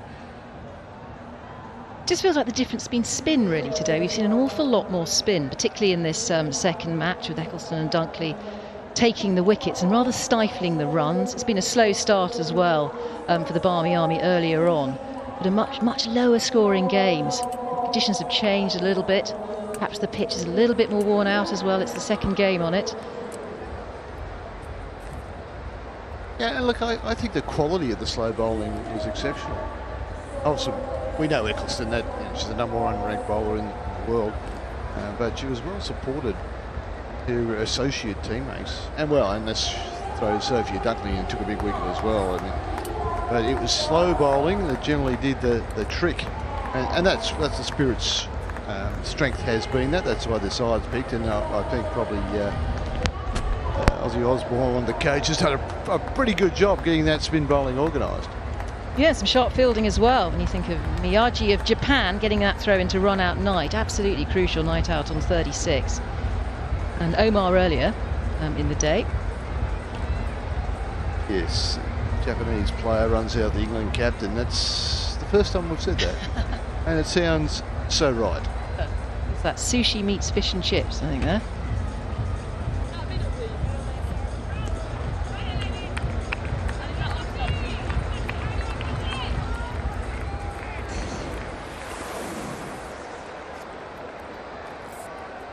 Sarah Bryce, the Scot, the opening bat. excellent record for Scotland.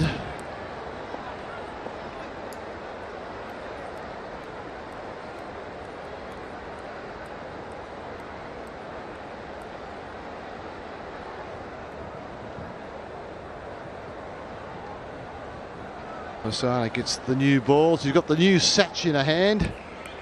Ball specially made for the Fairbreak tournament, and they've performed quite well. Here she is. Her nickname is Fatty Pop. She did volunteer that herself.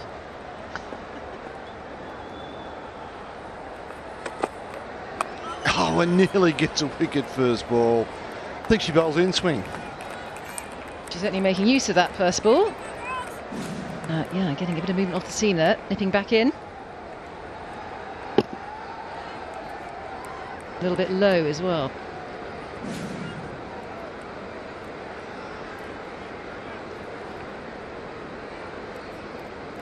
Debuted in 2019. Rising star in Pakistan, Fatima.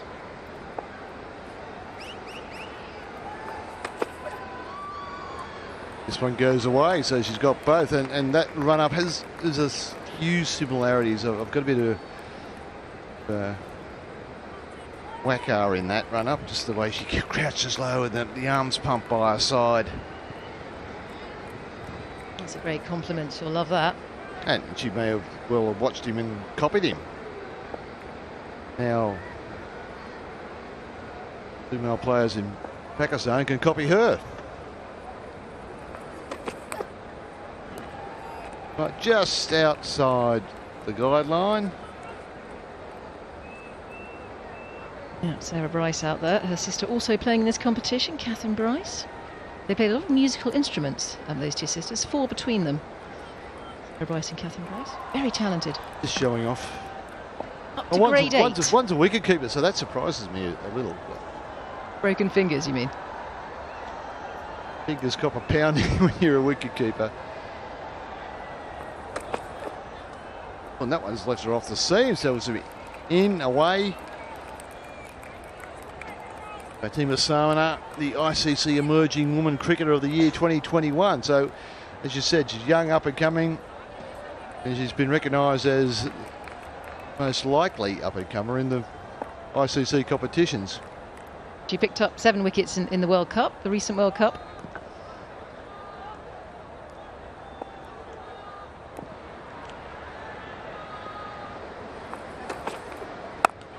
This one's hit hard, a little bit of width, that's all it took. Bryce goes hard after it and gets the rewards. Yeah, I think if you're going to slash, you're going to slash hard. It's a hard ball as well, so it really races away. It's a quick outfield here.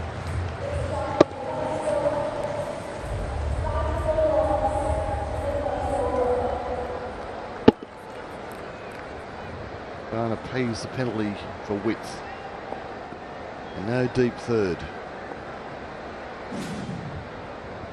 For that ball, for this ball there is. But goes in the same direction. Not as deep in the gully. Well, that's a more a backward point than a gully. Regulation gully. It may have been a catch. And a break through the ring here. Sarah Bryce. Only 2 fielders outside of the ring at deep third man and square leg just in front.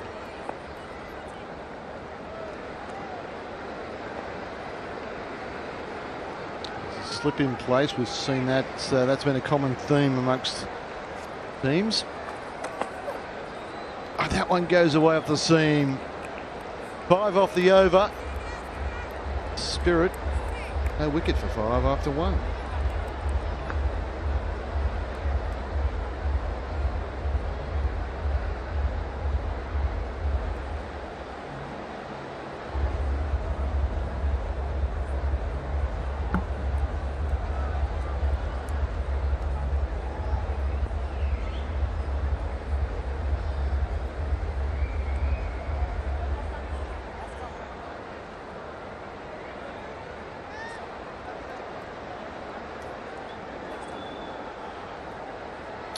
So we've had Pakistan open at one end and the United States at the other. Get Tara Norris's left arm swingers. Just making sure the field's right, a little bit square right there, come in, extra cover, cutting off a single, got my angles right. USA to Thailand. No slip for Norris, maybe because she swings it in. It's great to have the left arm and the right arm combination.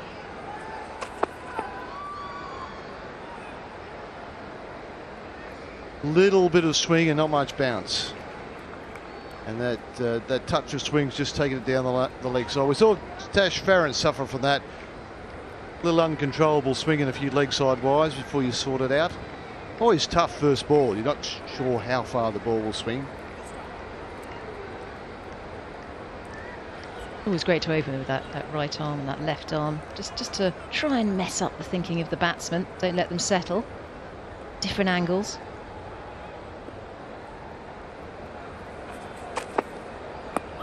That one swings as well. And she sorted the line out. Not quite perfectly. But getting there, she's got a green. Oh, it swung. I'm in the game. And opening bowlers love it when it swings. The lefters. Left arm swing bowlers have done very well in 20 over cricket, male and female.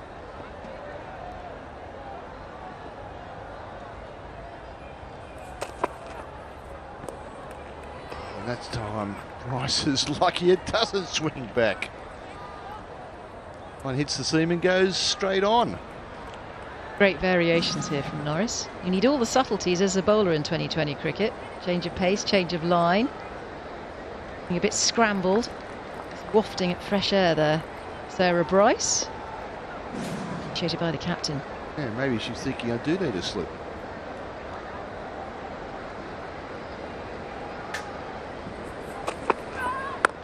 That one's on target with middle. Bryce is up to the challenge. She just kept that out. I think first thought from Bryce, go hard, and then it swung back down the line and she had to have a second thought.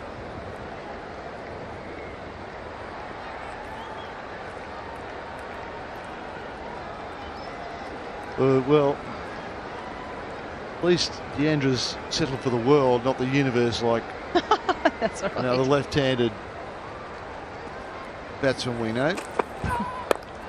Oh, they go hard for a single. The play's on. Throw at the stumps, misses. Could have been tight with a direct hit. It was a little bit tip and run there.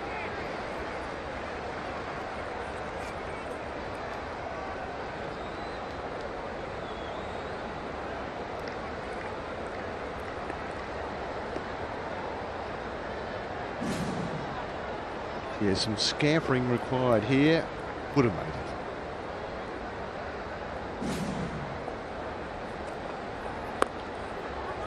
it. Swing played late by Chanton. That was very well played.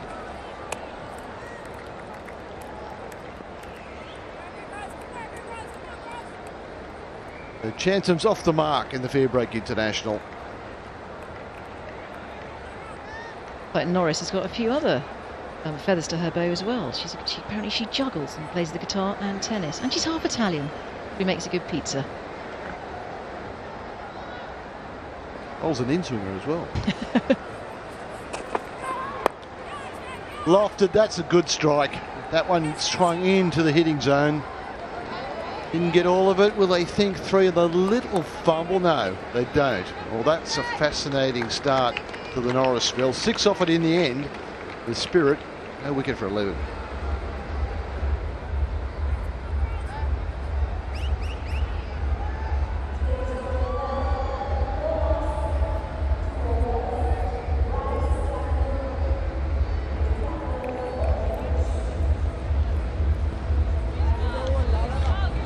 Marus in the house. Happy to be here, and we're happy to have her.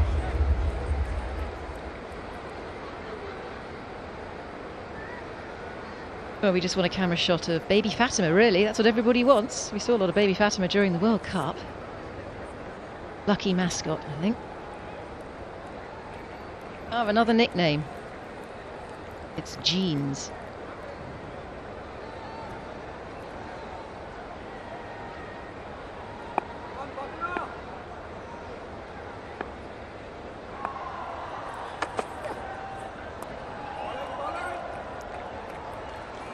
Now you're good with this research. Where does jeans come from? I can't get it out of Nathan Chantham. I can't get it out of a name. It's blue jeans, isn't it? But why it's blue jeans? I'm sure we'll be told. Something to do with the flag or the Thai team. Jeans was a fraction late on that one.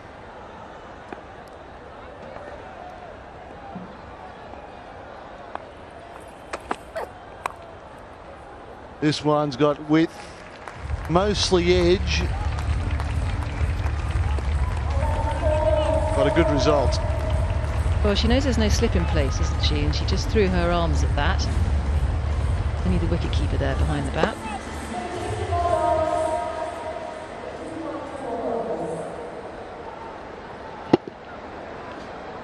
No foot movement. And cement, I think, a bit there.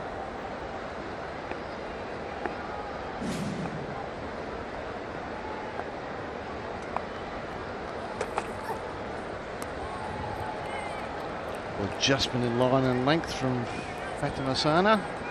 Dot.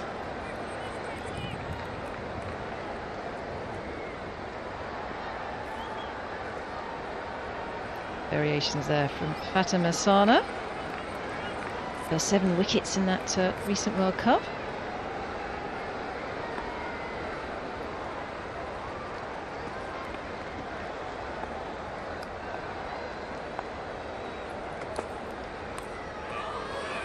There's an appeal, there was a noise, but it sounded a bit like pad. The polisher, the Australian umpire, agrees. Wasn't the most convincing of appeals. And it's not a wide either, because I think the batter there had an attempted nibble at the ball. Tried to play a reasonable shot at it. Worked by the keeper though. The footwork gets there, so the hands can take it. Key to that is not the hands, the key is at the feet.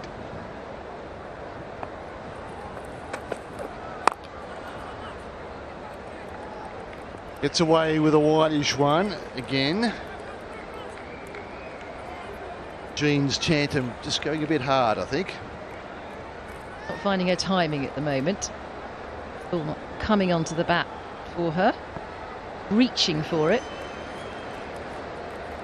And it does take your time to get a feel for a pitch of this nature. Lights, wouldn't have played too many games under these conditions.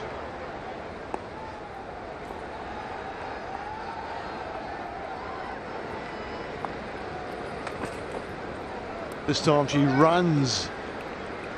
That's Fatima Sana, and the ball seemed away from her. A dot to finish. They're going at 5s. It's 15 for no wicket.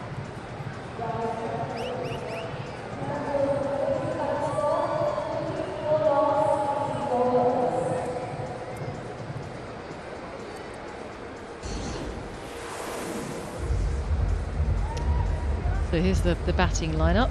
Opener's still there. Just ticking along. Bryce and Chantham. Quite a lot to come as well.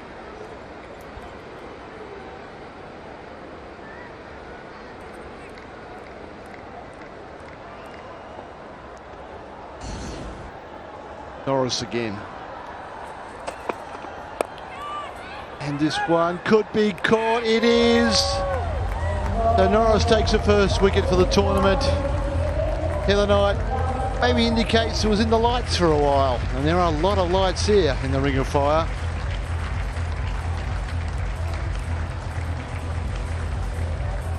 The Barmy Army make the breakthrough. The USA, she's in, she bowls. And that's missed time, getting underneath it. Oh, it's nearly a muddle there between the two fielders, but it's leapt into the hands of Heather Knight, who makes a strange thing with her eyes there. That's the end of Sarah Bryce. It's 15 for 1. Spirit.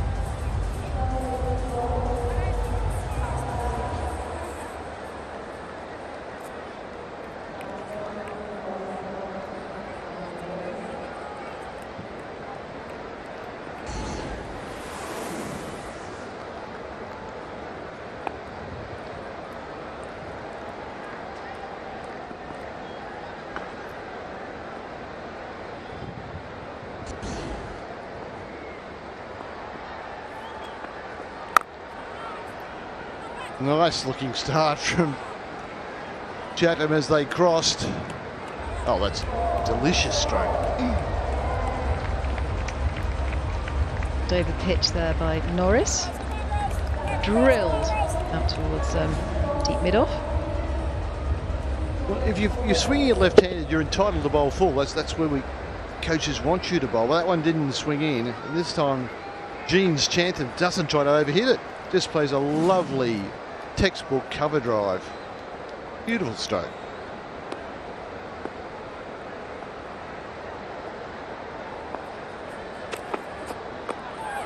This one does swing. It's a half a shout. Is there a play at the bowler's end? No. The world boss knows better than to throw. There's no play on. Not going to waste her energy on that.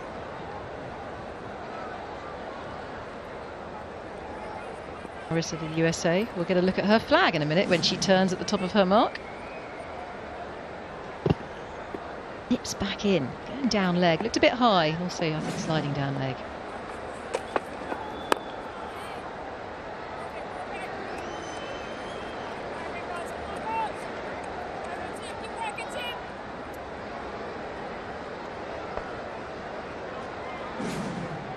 Now this is the wicket.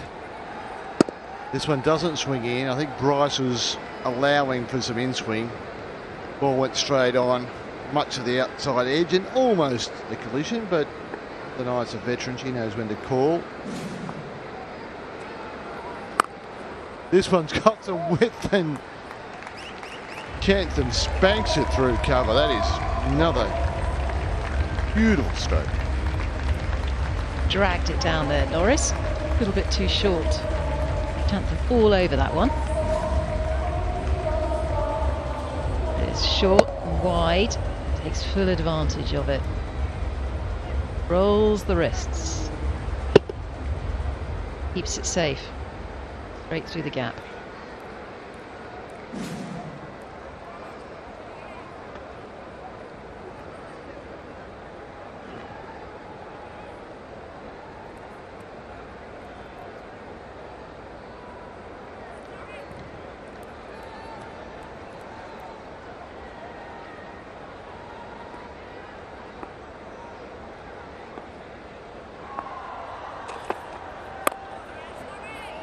The ball to finish, a mixed over, but a breakthrough for the Army. The Spirit are 23 for 1.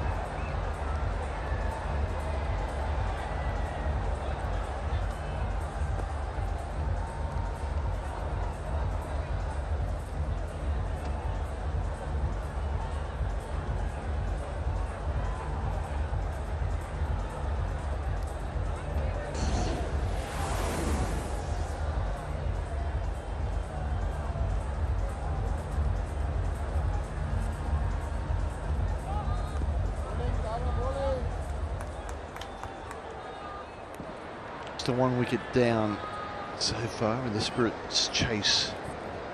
1-2-6.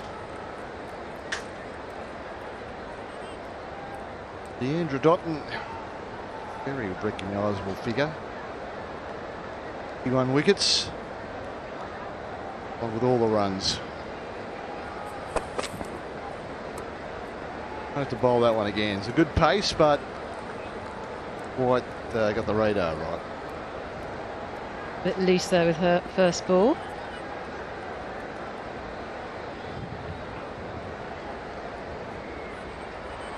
But on the two sweepers, she's got a deep square leg. Just play her in front and regulation for deep third. Might be a bit of bat in that. Let's wait for the umpire. Yeah, a little inside edge. Of extra bounce as well. Need to take her bottom hand off the bat there. Sophia Dunkley. Save her fingers. Use them for bowling. World boss is world cool.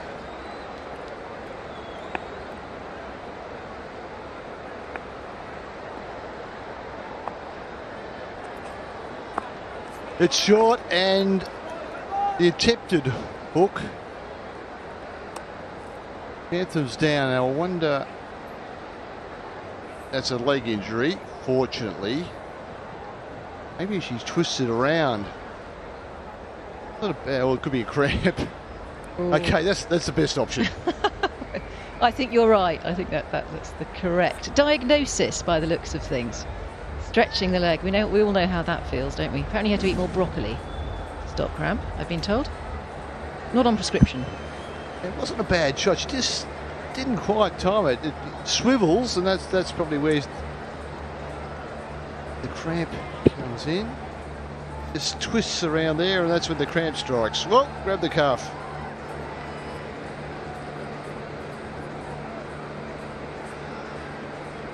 We know that's fixable. Magic spray will be taken out there as well. Physio's out there.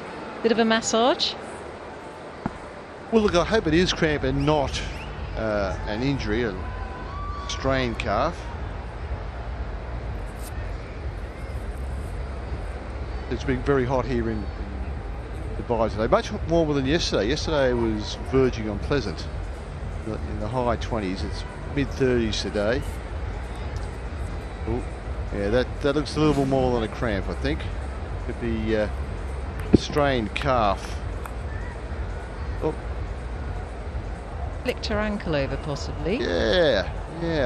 It's caught it in a foothold. We've all done it. Perhaps strained her ankle. Anyway, she's hobbling off the pitch. Going to retire her. She may make a comeback if required later on. But we wish her well. Kantam of Thailand. Seems to be putting some weight on it there. That's a little more promising. Walking off. We'll wait for a report on that. The pity for the Spirit, because you're just starting to play some delightful shots. Absolutely, I was thinking exactly the same, that she'd played herself in, she'd scratched around a little bit with the timing, and looked like it was all coming together until that attempted hook swiveled and lands on the floor. She'll be replaced by Bismar Maroof, who's the original captain, but stepped down because she arrived a little bit late. Pakistan brought baby Fatima with her.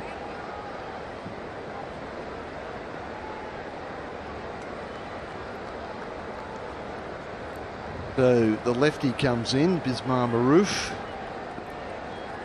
and the outfielders remain deep third and a deep square leg. So the power play, everyone else inside the circle. Nice start. Ball seemed away. He watched it and followed it and picked up the singles. That's a sign of class and experience. She was the first woman to score 1,000 runs in ODIs for her country. Bismar Maroof played a lot of cricket, debuted in 2006.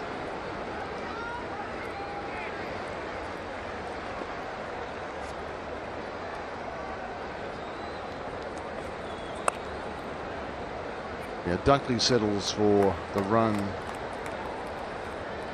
down the boundary. Happy to take their singles, and that's good thinking at the moment. The run rate requires 6.4. It's just over a run a ball. Try to score off every ball, limit your dots, and then wait for a bad ball. Try and hit a boundary, but you don't have to do that every ball at the moment. And certainly with Bismar just in, well, both new to the crease.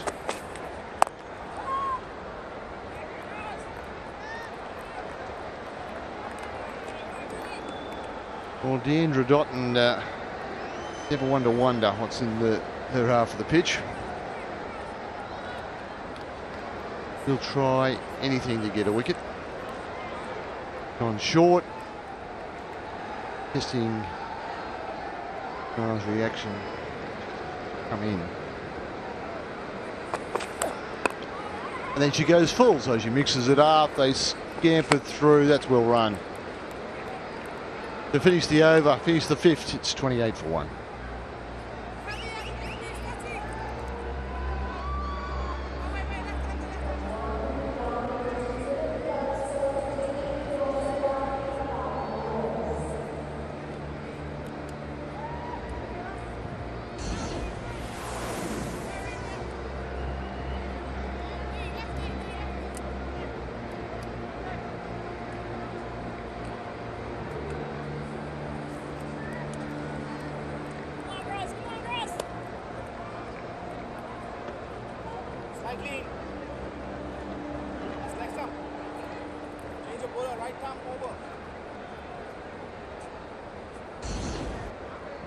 ticking over.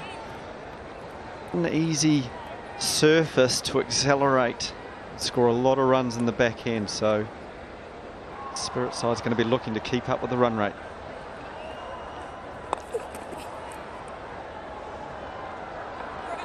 Right, the non-strikers. Yeah, a lot of balls that are just popping up a little bit and just falling safely at the moment for the batting side, the Spirit.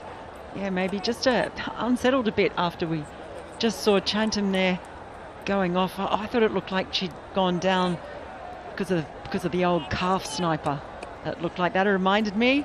I don't know if you've ever had a calf ping on you. Oh, a chance there. Perhaps gone begging straight back to the bowler, Amana Ahmed. This one's always so hard for the bowlers. Just the reaction. Have a look at this. Tries to back foot punch and it's come back to the bowler just short.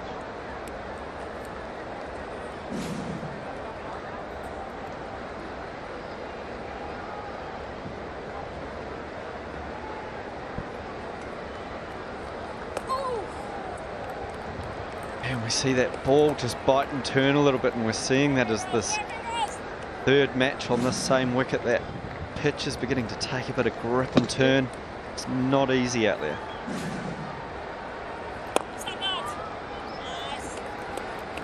She's giving it some flight as well, but that previous ball really did give away from Bisma Maroof. Just gripping and turning. Really comes from a long way around the wicket.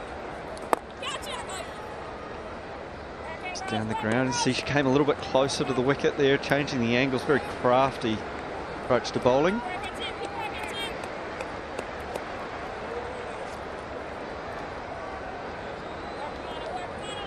Yeah, it looks all for the world like she's going to come over the wicket. Oh, actually, this time she is.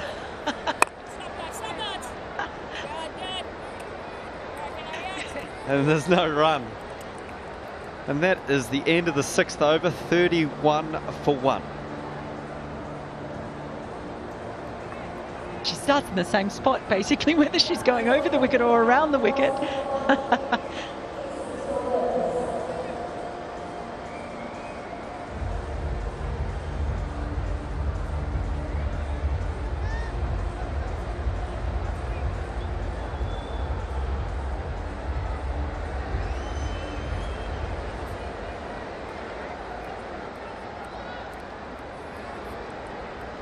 Yeah, going back to that injury, Mel, I saw Heather Knight call the troops in and have a talk. It's not easy out there with a left-hand, right-hand combination and a group of players that you've never played with before.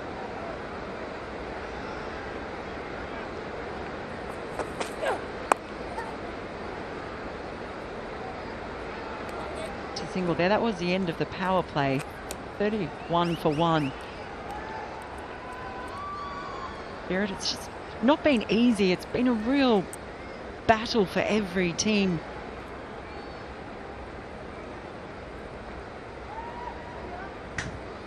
Certainly with the bat in hand. 15 balls since the last boundary.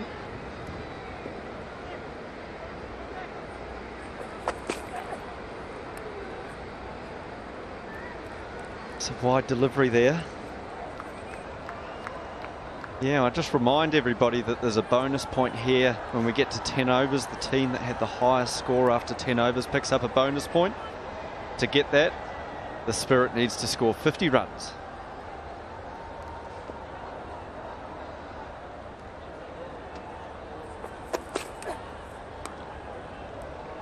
And a miss. And just word coming through that Chantham, it was actually cramping. So it must have been really bad cramping for her to be taken off that, the way she was there. But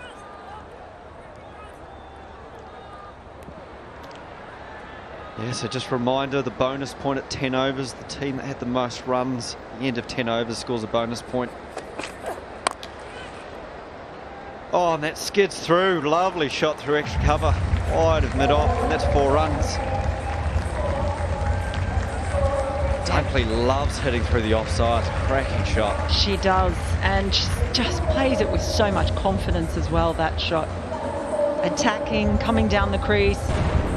Just a beautiful way she leans back and carves that shot. Too good for Roberta Moretti. Lost the glasses there. I hope she didn't break them.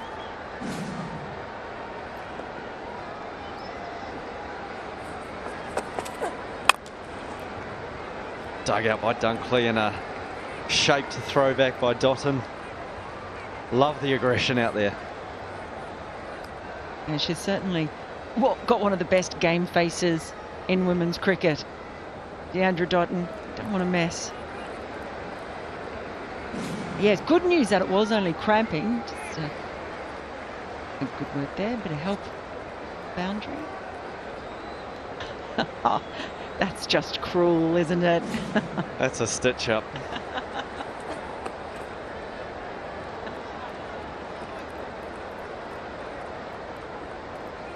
Great entertainer, Roberta Moretti. She's been hoping that she'd bring out the Brazilian shot when she was batting.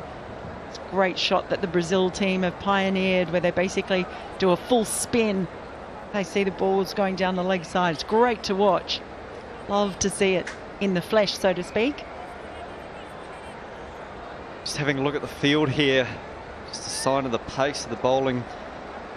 Deep cover point, third man, fine leg and deep square leg. Tucked into the leg side for one. Oh, coming back. What a run out, the direct hit. They've come back for two. And it has been sent upstairs, but I don't know that they need a bother.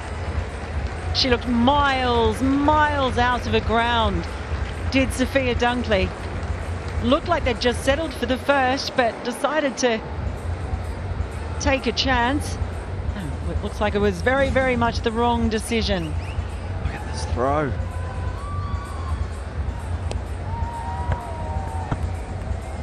Look at that, miles out, what a throw. And that's a huge wicket. And we'd spoken a lot. Score 38 for 2.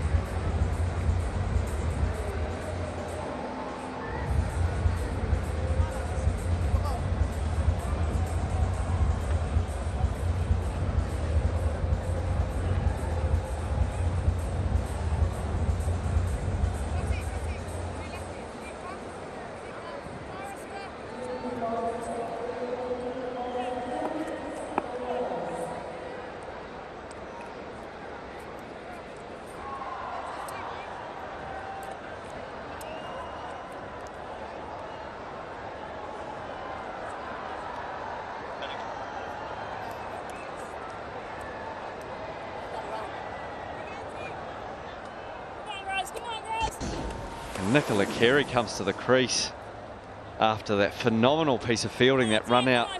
55-metre boundaries, Mel. There's not a lot of room in there to score a 2, to run a 2. There certainly isn't. Knight into the attack. And we've seen a few players now caught out running between the wickets. Certainly been really aggressive intent, but that communication factor.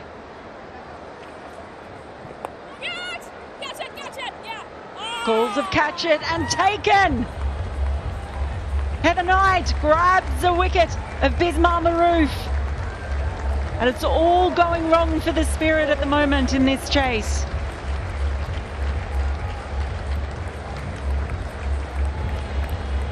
Faces tell the story there. Having a look at this. Comes down the wicket. Just gets absolutely none of it. Outside half of the bat and an easy catch. And that is a huge wicket in the context of this game. Certainly is.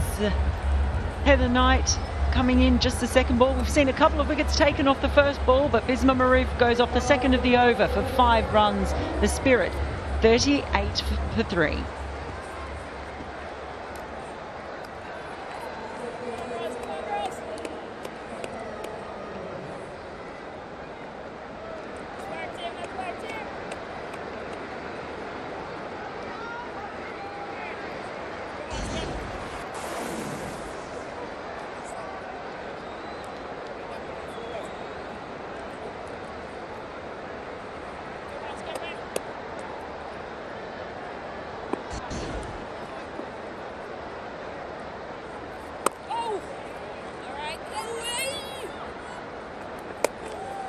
Oh, another chance of a run out. It's all happening here, Mel.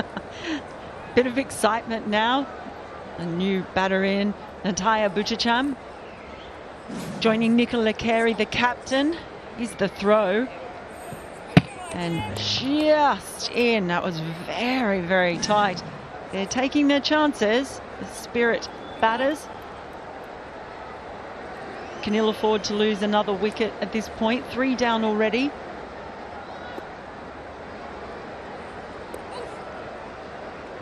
Just sliding on with the arm there and worked into the leg side for just the one. Wow. This game has been turned on its head. Another look at this Bismarck wicket. It's down the wicket, not to the pitch of the ball, and it just takes the outside half of the bat.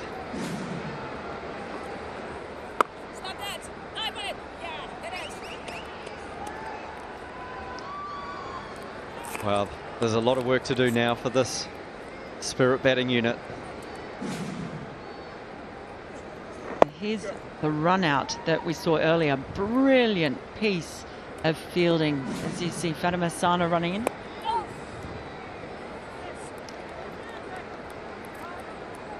And that's the end of the 8th over. 41 for 3.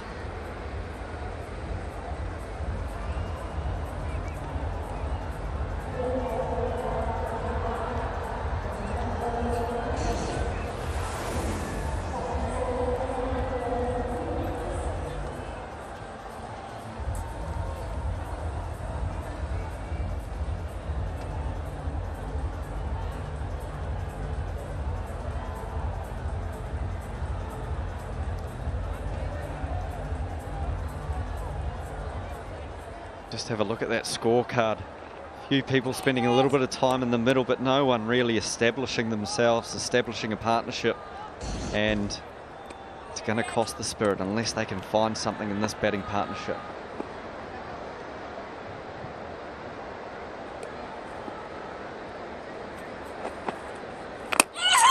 And it's a wicket, bowled!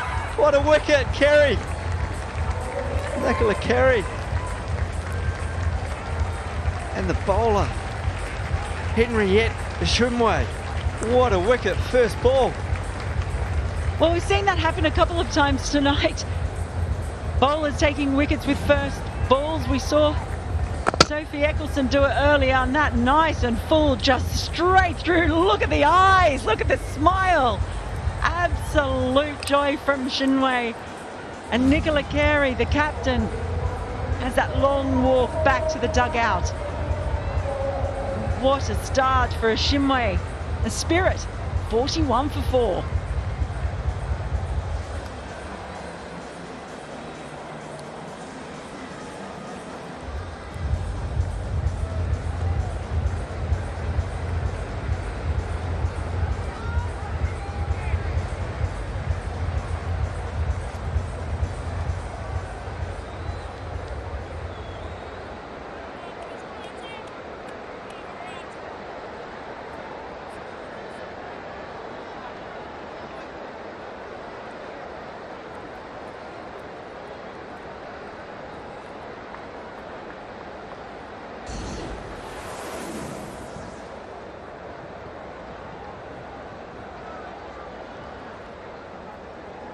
That brings Sophie Eccleston to the crease after that phenomenal wicket from Shumway.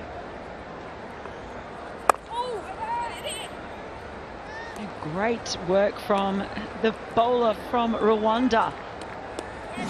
Playing since she was 13. Here's another look at it.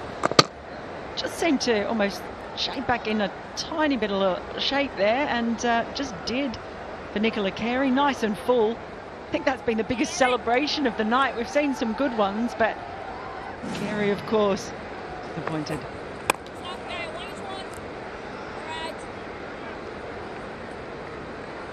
Wow, what an experience, what an opportunity, first ball. Yeah, just 19 years of age, so another talented teenager here. Been playing cricket since she was 13. She plays for the Indatwa Hampshire club in Rwanda. Isn't she making the most of her debut on the big stage here at the Fairbreak Invitational?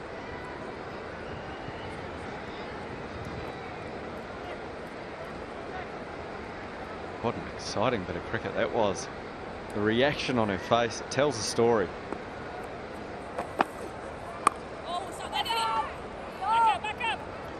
Again, just finding a real contrast between the games that we've seen, the early games. Today has definitely been a real chore for all of the batters out there. Chatham shaping up now. Can she produce something special? Oh, it almost gets through the defences there. It's all happening.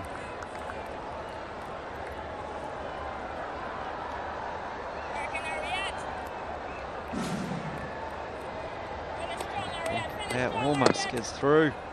Big gap between bat and pad, just to keep the ball out. Lucky not to chop on. Dug out to mid-wicket, and that closes out an exciting, incredible over. 9 overs gone, 42 for 4.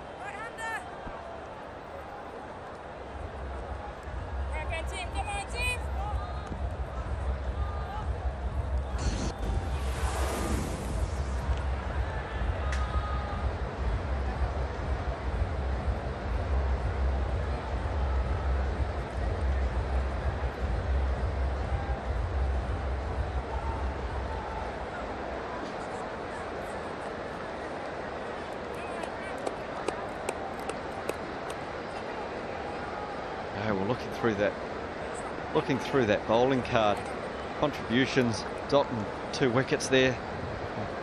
Tell you what, 2 extras. I'm afraid I've misread that. Norris with the 1, Knight with 1.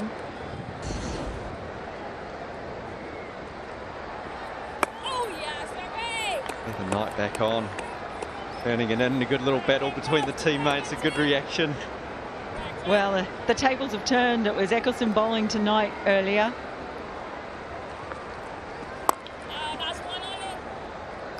And a wicket in the 1, and I'm sure she's quite glad to be off strike and not at risk of giving her England captain her scalp.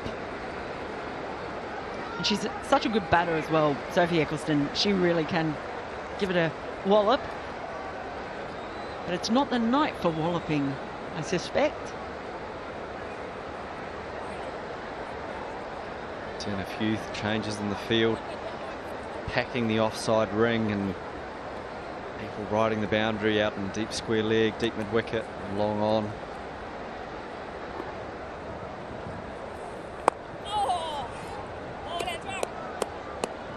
Yeah. Heather Knight was up here earlier. She was noting how Stefani Taylor only had 3 fielders outside the ring.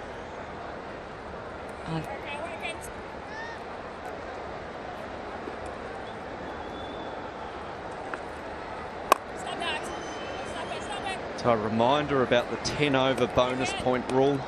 The Spirit here have an opportunity to pick up a point if they get to 50 runs, 6 more runs and 2 balls.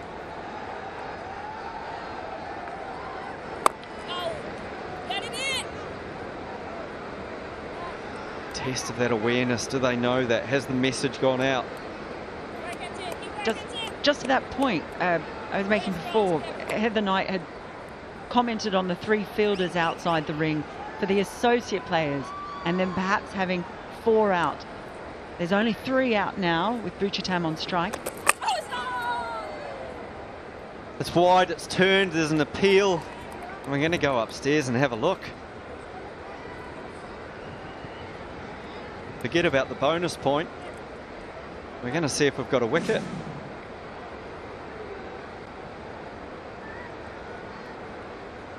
Oh, well, she was a long way out. She's just dragged her foot out, but just got it back, yeah.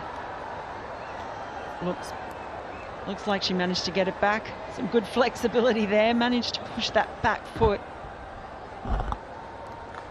Just grounded there, so all well and good. No wicket falls.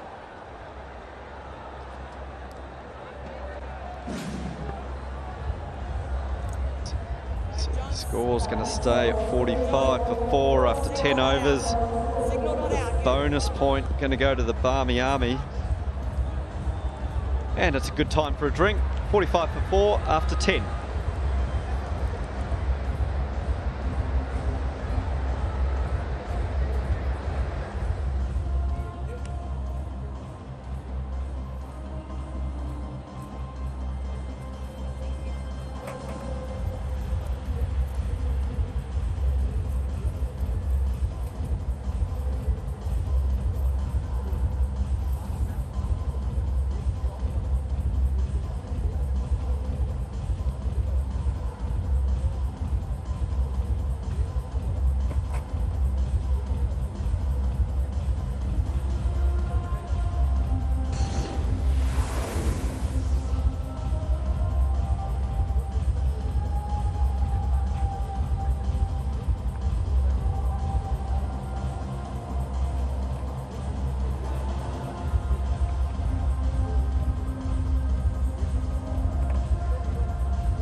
The Spirit have a bit of work to do. Of course, we've got to add that retired hurt there. The Jean's Chattering, she's starting to look quite good, played some good shots, and then she's done something to her calf. Hopefully just a minor strain.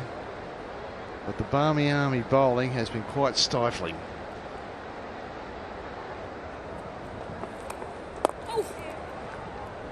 And I wouldn't be taking Henrietta Ishimwe too lightly. No. Oh, here's a problem, and I think that's close. Yeah, it's close. No, I wouldn't be taking her lightly either. She's feisty. She's excitable out there. You know, she's really giving something to this team there. Oh, this is very, very close. This could be gone. This is gone. Oh, the Barmy Army are on the charge. They're looking to get home early tonight. We had them down as a batting team, but they have been fantastic in the field today. And that's it. That's 46 for 5, the Spirit, and they are in trouble here. Good Chatham goes, 46 for 5.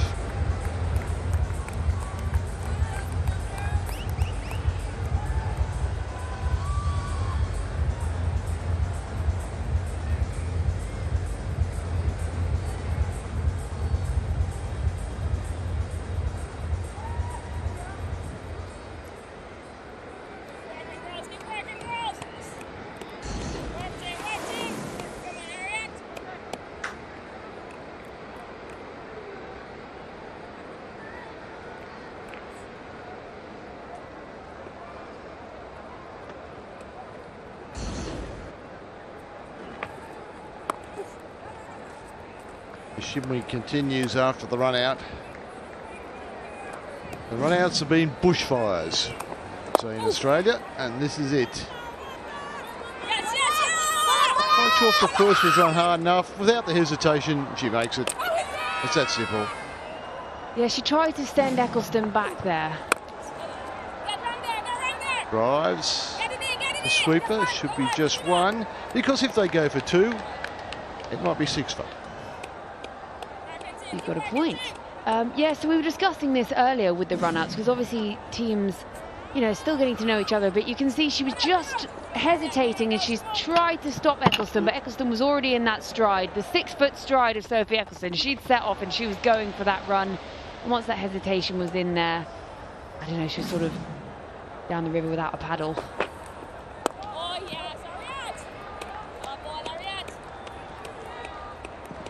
And we can excuse some misunderstandings with the running because they've never played together before. Yeah, very much so. I mean, we see misunderstandings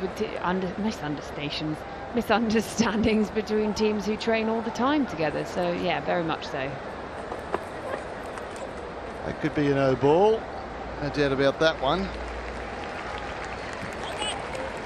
Now they don't want to get run out off the no ball because you can.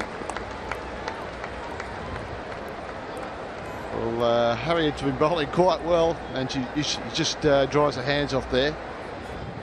A lot of perspiration makes it a bit slippy. This is a genuine slip because she's bowled such immaculate line and length. And if your GK does well to get out of the way, I think I've got a little glove on that. Yeah, and some fantastic fielding. It's a great recovery there, isn't it? Be 2 in that. Got to run hard though. Oh no. I think a direct hit there was a problem as well. Yeah, I'm not sure what was going on there. They were sort of just trotting up the pitch, both of them. But if we looked at that, you know, that ball before, it was a great piece of fielding from Laura Cardoza out there on the boundary. The youngster's really proving herself in this fielding side here. Oh, start again. Polishek not happy. The extra cover was still moving into position. A great peripheral vision.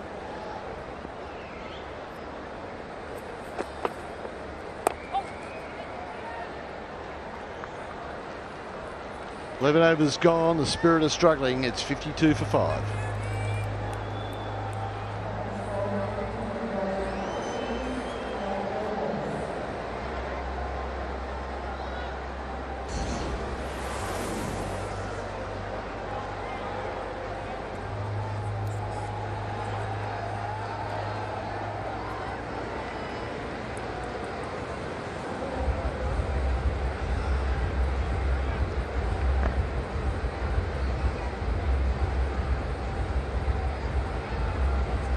A lot of work to be done for the Spirit. I don't think their spirit's broken. I think it's certainly bending a fair bit.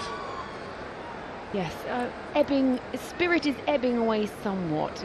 Yeah, not sure on that one. I'll give you that, Jeff. You can have spirit being broken. I'll have to give the director a bit of credit for that. It's touchy otherwise.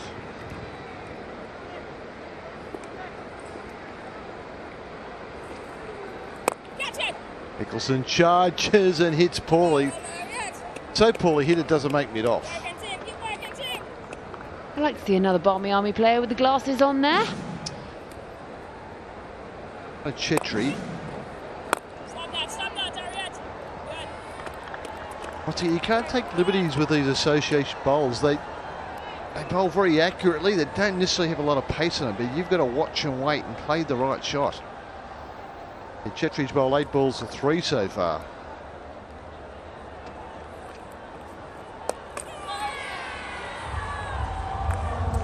Now the spirit may have been broken. Yeah, you hear that noise, Jeff? That's the noise of the spirit breaking. Yeah, that was Rumana there, former Bangladesh captain. Eccleston played all around that one. It just got away from her there, and she was well out of her crease, came up the wicket, and Captain Heather Knight is a very happy Barmy Army captain there. I see they've changed their Twitter handle to Heather Knight's Barmy Army now. So they're right behind their team. 6-1 goes down, 52 for 6.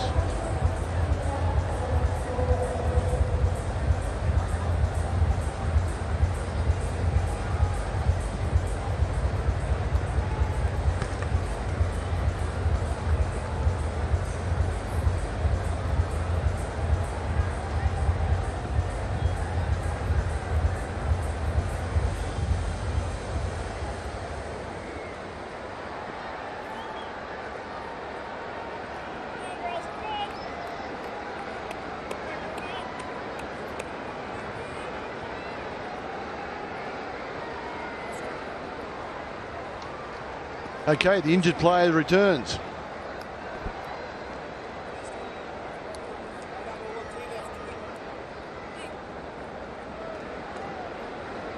Jean's just had a cramp. Bit of a stretch, bit of a massage. Ready to come back and win the game.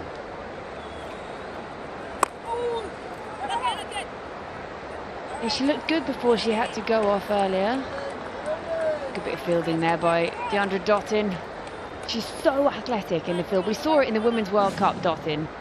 She seems to be everywhere. She's so small, but she's speedy. She's so accurate with that, grabbing the ball. And yeah, it was an absolute flying catch she took in the World Cup. So that's the kind of fielding you want to see. You see that wicket again. Sophie Eccleston miles out of her crease.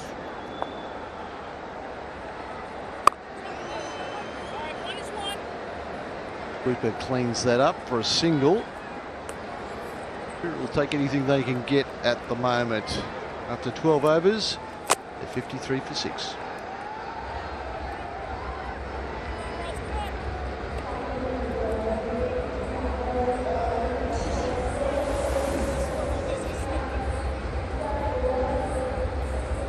A lot of single figures there, and that's not good enough, even though they're chasing a lowish total. Is Jean's chant of the man, the player, back in.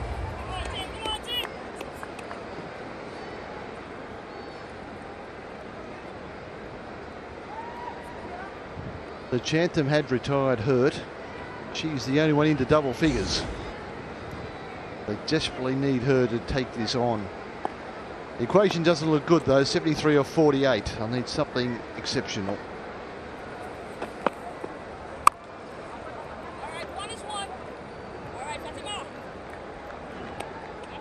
Which will require more than singles. And especially when we've got a bowler like this who's really found herself in this game here. You know, she's found it hard to get her away, and they need to push this run rate up because 72 or 47 is not an easy math.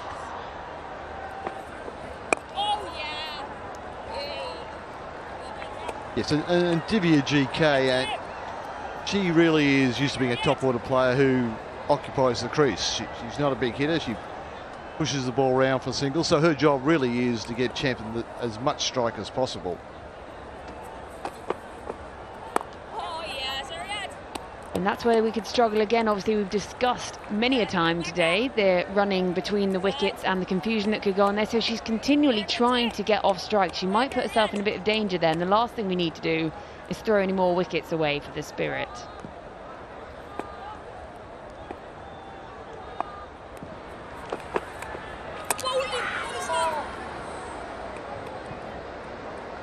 Delightful Yorker.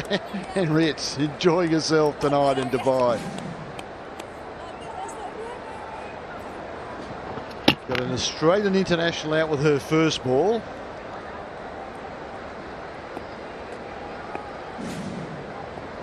He picked up a second.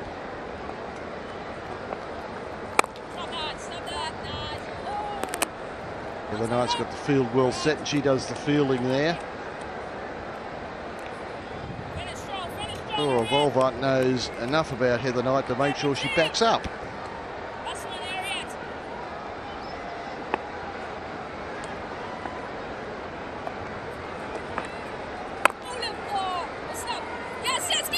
This could be trouble. With a good throw. Brilliantly backed up by the world boss. That is such terrific game awareness. That saved 2 or 3 runs. The Spirit 56 for 6 off 13.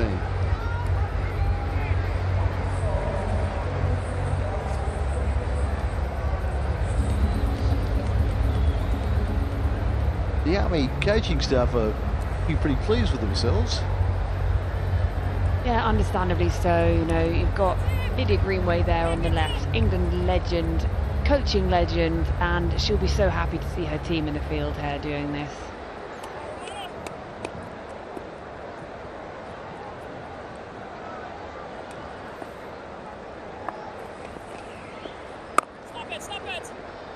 Ramana Ahmed continues. Terrific figures. Now let's have a look at this throw. A little bit off balance. And Deandra Dotton runs 20 metres to back up. I think that's what the coaching staff are happy about. Hampton charges, another throw. It's a run-out-a-thon.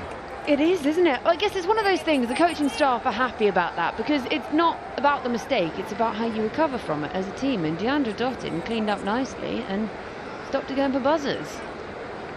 So her teammate owes her.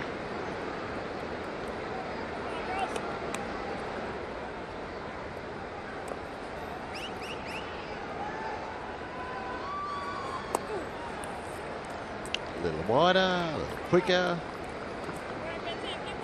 Another dot.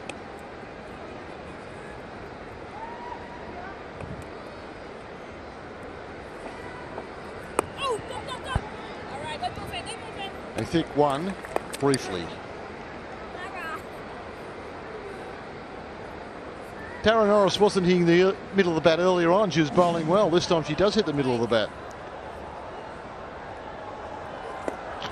Oh, it's all funny to everyone out there.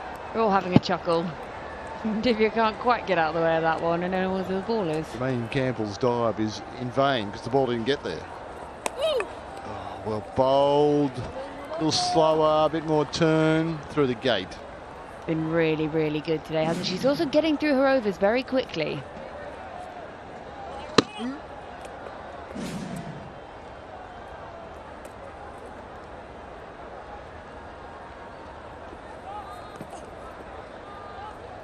A bit of a turn there, that's missing leg, so no need for a big appeal. 14 gone, 57 for 6.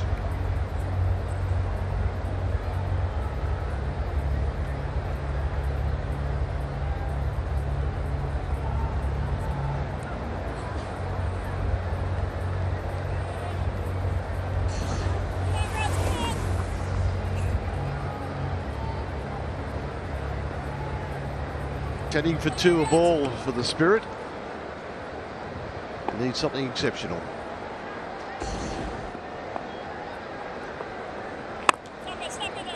Henriette starts her final over. And the numbers are outstanding. Yeah, you can hear that still. Heather Knight out there and leading her team. We want that energy.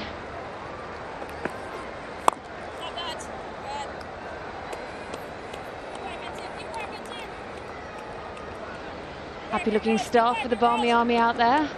A lot to be happy about at this moment in time. Great performance by them in this innings.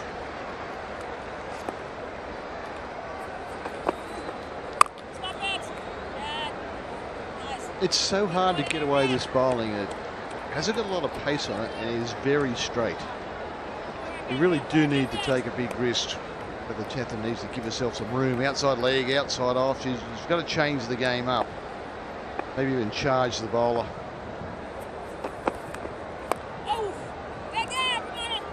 Yeah, they really need to start swinging now, if you ask me. I mean, there's not a lot they can do otherwise. They're 6 wickets down. They need 69 from 33. That's a very, very difficult equation. Not impossible.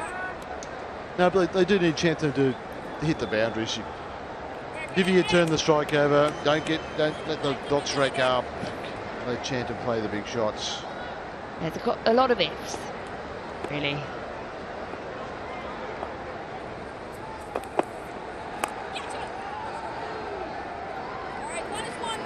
It'll just be one. Last ball the over coming up. Perhaps the time they don't need the single. See if the batters are thinking that way. WGK needs 2s and 4s here.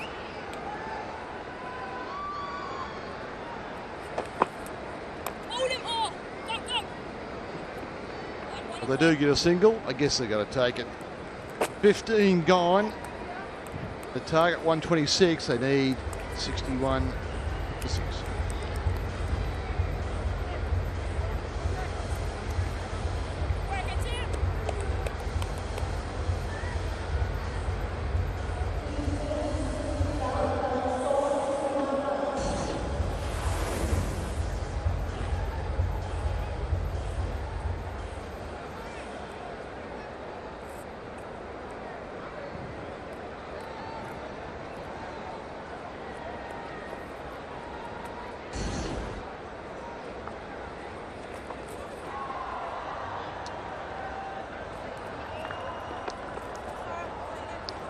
Heather Knight to continue. The captain can put the squeeze on here, as they've done so well through the second half of this innings. Consistent wickets, some brilliant fielding. Couple of run-outs.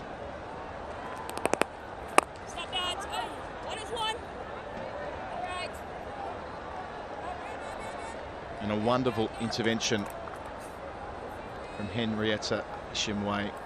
That first wicket, Nick Carey through the gate, outstanding. A run out in the following over.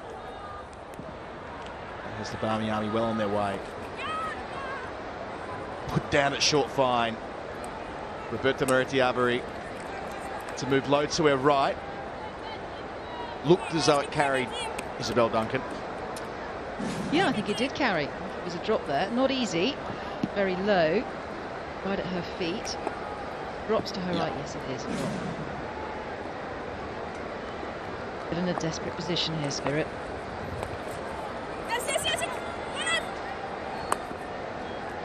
Sort of taking on the Brazilian there at short fine. Best not to. Ooh, she in strife here. Chatham down again. Being suffered from cramp earlier. She had severe cramp in her calves.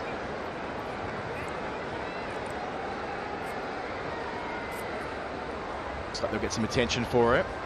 As she went off the field, retired hurt on 13, returned, top scorer on 21 from 29, but looks like she's in some strife. Out come the medical staff. Yeah, you need to feel for her here. She's the only player in double figures as well. And really the last hope for the Spirit. These two can form a partnership, but this is not helping. The wicket so far. Tara Norris with their first ball. Got her name in the book. Picking up Bryce. Then the first of the 2 run-outs. Kanamasana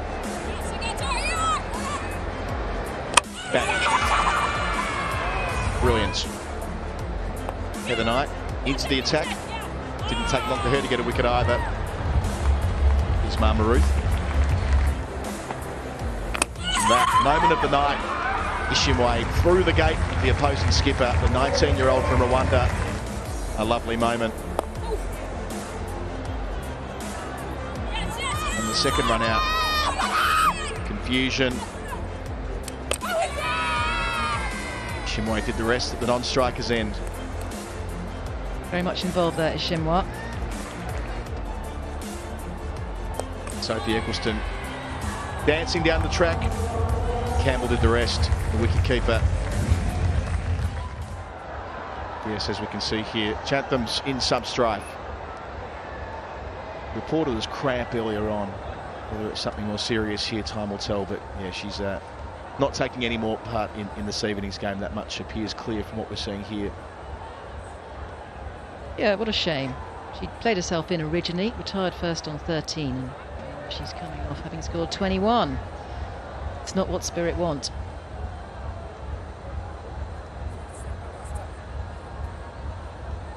Yeah, good cricketer. Big part of their rise in the last couple of years. First Thai cricketer to play in a professional T20 franchise league, and was part of the Trailblazers set up in the BCCI quasi IPL challenge, or women's IPL challenge I ran a couple of years ago. There's the world boss there, Deandra Dotton. Didn't make much of a contribution with the bat, but her presence alone is a big one. Hasn't been needed with the ball. It's Miyagi of Japan who's coming in. Yep, the veteran. Instrumental in that run out earlier. 40 years of age, he's been the heart and soul of Japanese cricket. Played for the national team for 15 years. Used to open the batting, now comes in down the order. Started playing cricket when she was at university as a 20-year-old. Was a baseballer growing up. Saw some of her work in the field earlier. It would require some mighty hitting here.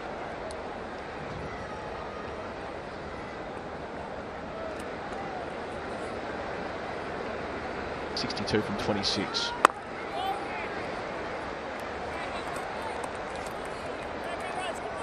Been a fair breaker in the past as well. She played in the MCC game. Fair break back in 2019. Lydia Greenway, she'll be chuffed with the performance with the ball, the Barmy Army team.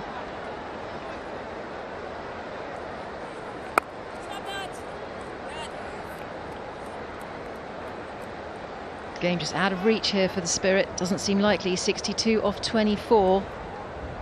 Into the over. They need 62 from 24.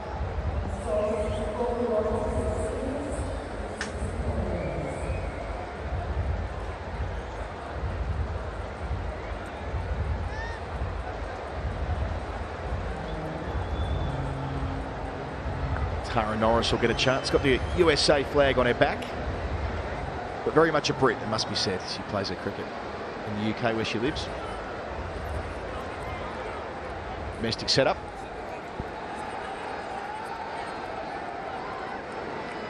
Tara Norris gets a further opportunity here. Picked up a wicket with her first ball. There's two still to bowl at the death. Presumably she'll bowl 17 and 19.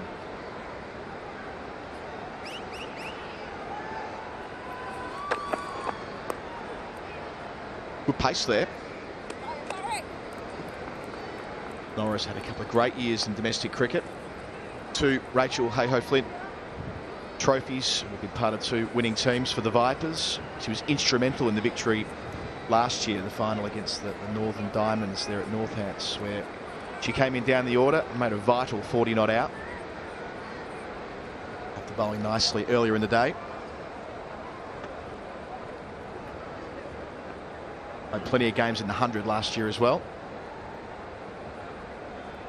Now for the USA.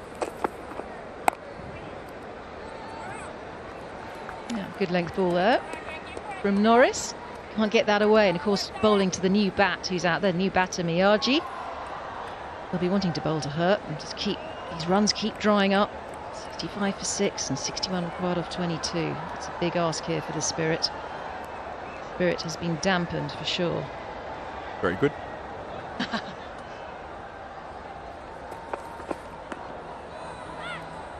Again, that extra pace.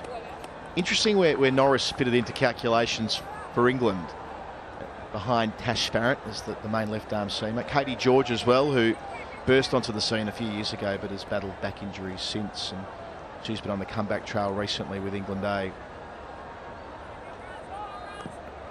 Norris playing for the US doesn't preclude her from eventually playing for England, of course.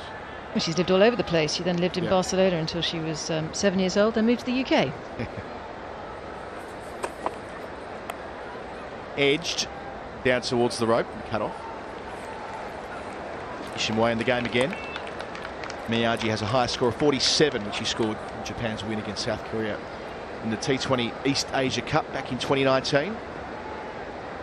Tavira is the recognised batter out there. She's more of an accumulator of runs. She doesn't really hit out, which is what is needed, obviously, at this point. Been around a long time as well, 35 years of age. Down the strip, doesn't clear mid-on. An opportunity here and taken. Kavisha, safe pair of hands. Norris gets a second wicket. Divya falls for 6. Tried to get underneath it and go over the top of mid-on inside the circle, but didn't middle it. A straightforward chance. The Spirit lose their 7th wicket. Yep, and that's down to Norris again with her variations. And Devere under pressure. She's not playing a natural game. A couple of steps up the pitch, doesn't really get to the pitch of the ball, and scoops it up into the air, and it's an easy catch in the end, taken by Kavisha. So Devere out for 6, and really you think that is the last hope for Spirit. Now 7 down, 66 for 7.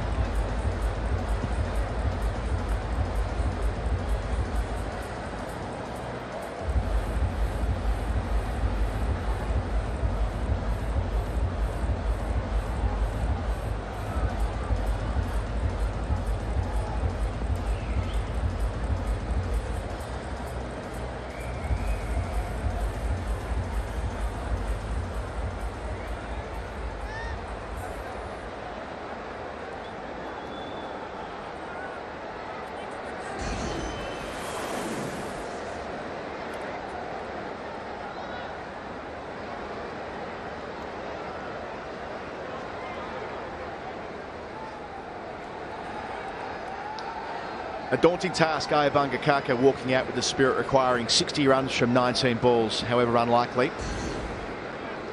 Not known for her batting, in at 9. Look at that required run rate, 18.95 now. They did cross, so Miyagi is on strike. They're playing by the old CC laws of the game. Big grunt last ball of the over there. I like that from Norris. Miyagi retains the strike. She's 2. 3 overs to go.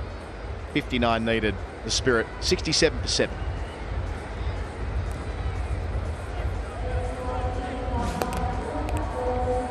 Seeing here the reverse shot. Here trying to shovel it over the top of mid-on. The easiest of chances. No muscle in that. Great celebration there, predictably. Roberta Moretti right in the middle of things. Developing a nice little team culture already, having been together only for a few days. So 59 from 18, it would require something of a miracle on this track, which has slowed down considerably. It was a run fest yesterday. Falcons able to chase down 178. We've seen nothing quite like that today.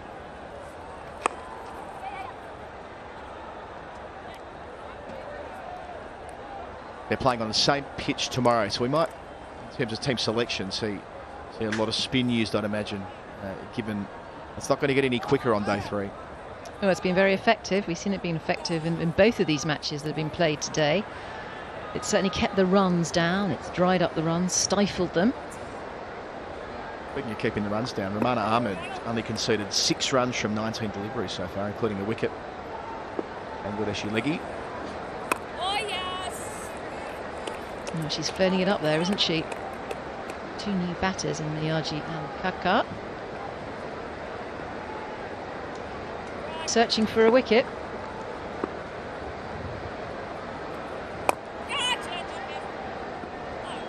Positive foot movement there from Kaka. Yep, 3 out on the leg side for Kaka, including a long on. No concerns there. Romana Ahmed took 5 wickets in 7 games in the World Cup. The wickets included Ash Gardner, Mignon de Pria, 2 big names there, and important too from 29 contribution in their surprise win over Pakistan.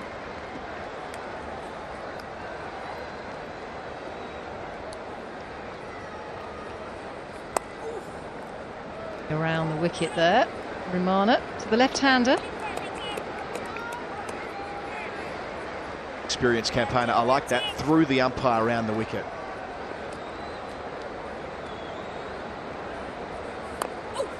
Runs the inside edge. And he chopped on there.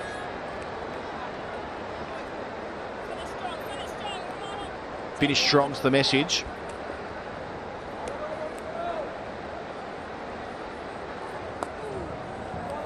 That's gone the other way to finish. Nice bowling. End of 18 overs, so 2 to go. They need 57. The Spirit is battling down at 69 for 7.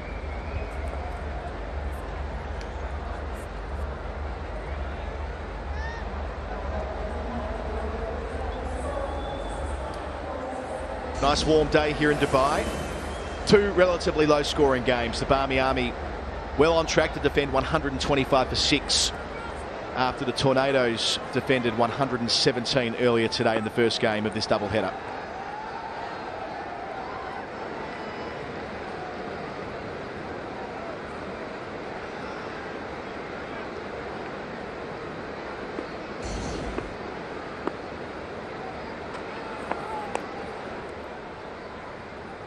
Norris again bending her back, but Ayabunga equal to it, deep in the crease. I like that grunt that Norris lets out as she lets the ball go. More like a tennis player. Reminds me of Sharapova. The same thing, something like that. Distraction tactics, possibly. Her tail's up for sure, Norris. Her bushy tail. Ooh, that's kept low. First we've seen misbehave. Just snuck down the leg side, not far away from the leg stump, but had that been on target. Watching here, banged it in halfway. Rolled her fingers down the seam, but nearly shot through. Yeah, interesting to see that. We know we've got 2 more games on this pitch as well. How it might play on that last game. 2 more tomorrow. We'll dance across the square, deep into the season in the UAE, of course. Good again. Really impressive Norris tonight.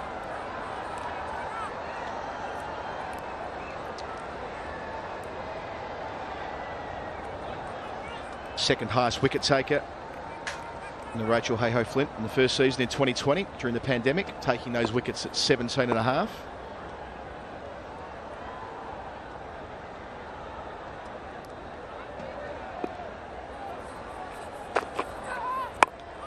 There's the grunt again. I'm not sure whether there's any correlation between the ball she bowls after grunting.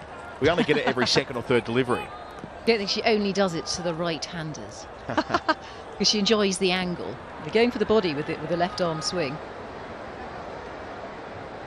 Dhaka and Yaji just not being able to get this ball away. This game is just totally out of reach now. 57 off 8 balls, going through the motions a bit out there.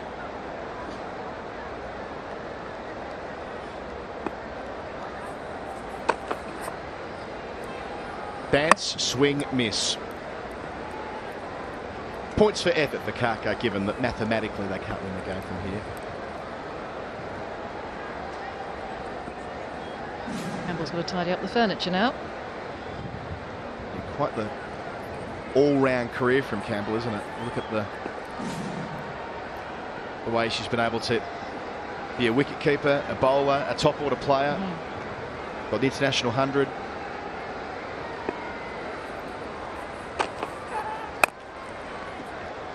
A grunt again to finish and a dot ball 2. 1 over to go. The Spirit stay on 69 for 7.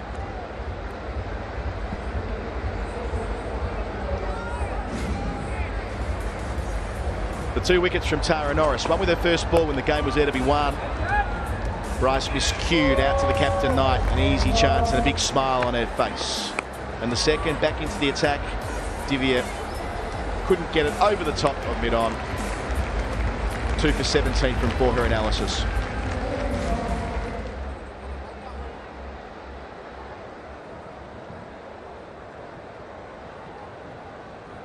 So final over of this game. Fatmasana, Pakistan to finish. And she is an impressive cricketer. She's 20 years of age.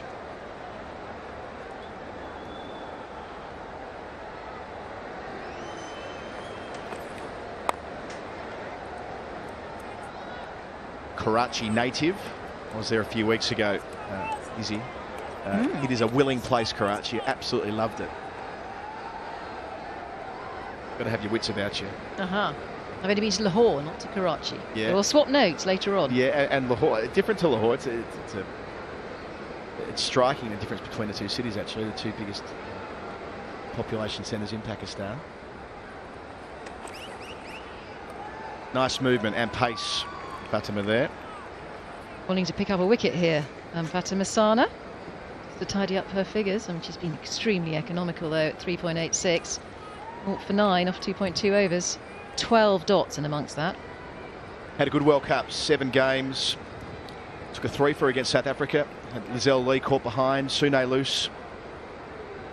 One of their wickets too, so can get very good cricketers out.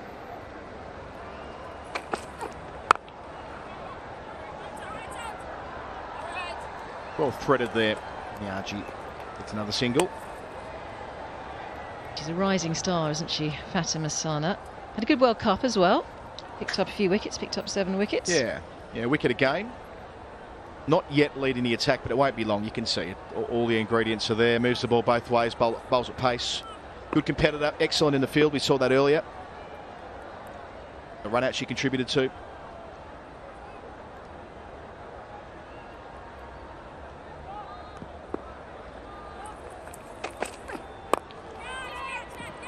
Chance at mid-off, not quite. Down to the rope for 4. Just hung in the air there. It wasn't a convincing stroke from Karkat, but gets herself 4 runs. Well, that's been 79 balls since we've had a boundary. 79 balls. Goodness me.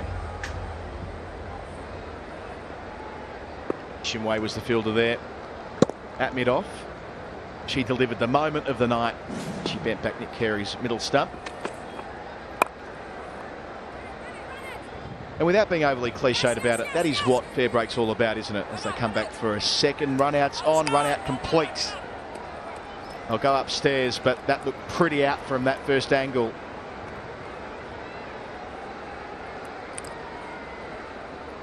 Yeah, I don't think that really needs to go upstairs, does it? Miyaji's almost out of the camera angle. Halfway off the ground here, so that will be the 8th wicket to fall. That'll be confirmed momentarily. Just waiting for the 3rd umpire.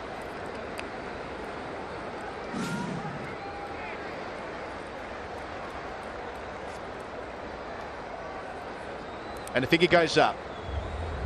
Maybe it'll go up twice. Watching for the 2nd time, out again. There we go. So the Spirit with 1 ball left in this match. They lose their 8th wicket. 75 for 8. Miyaji out for 4.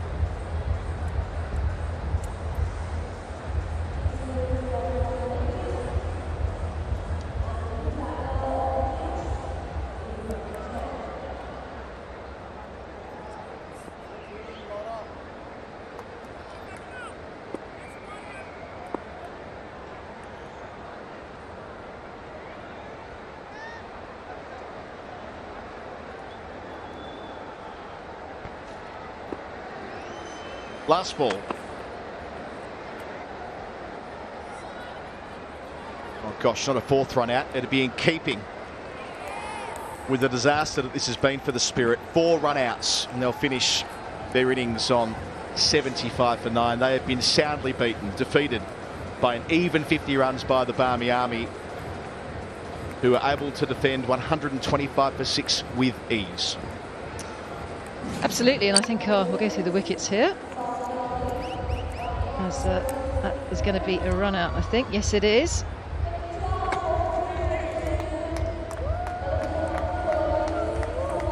So run-outs when it mattered most.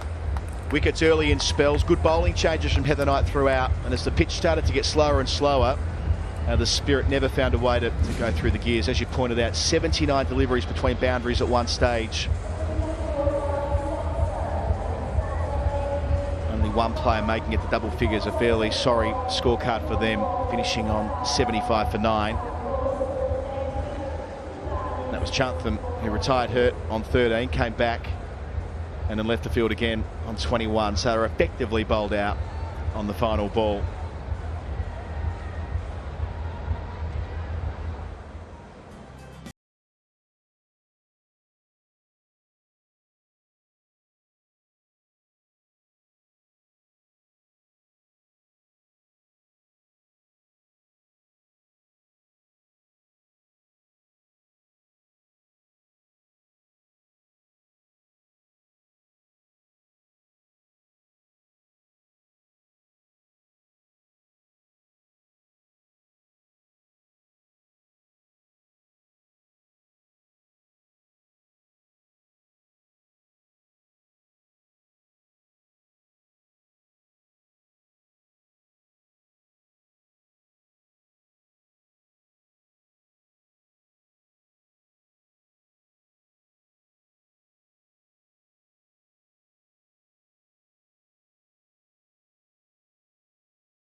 Break here at Dubai International Cricket Stadium, and when we return it'll be the presentation down on the ground with Mel Farrell.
And let's have a quick look at the match summary for game number 3. That was the Barmy Army versus Spirit.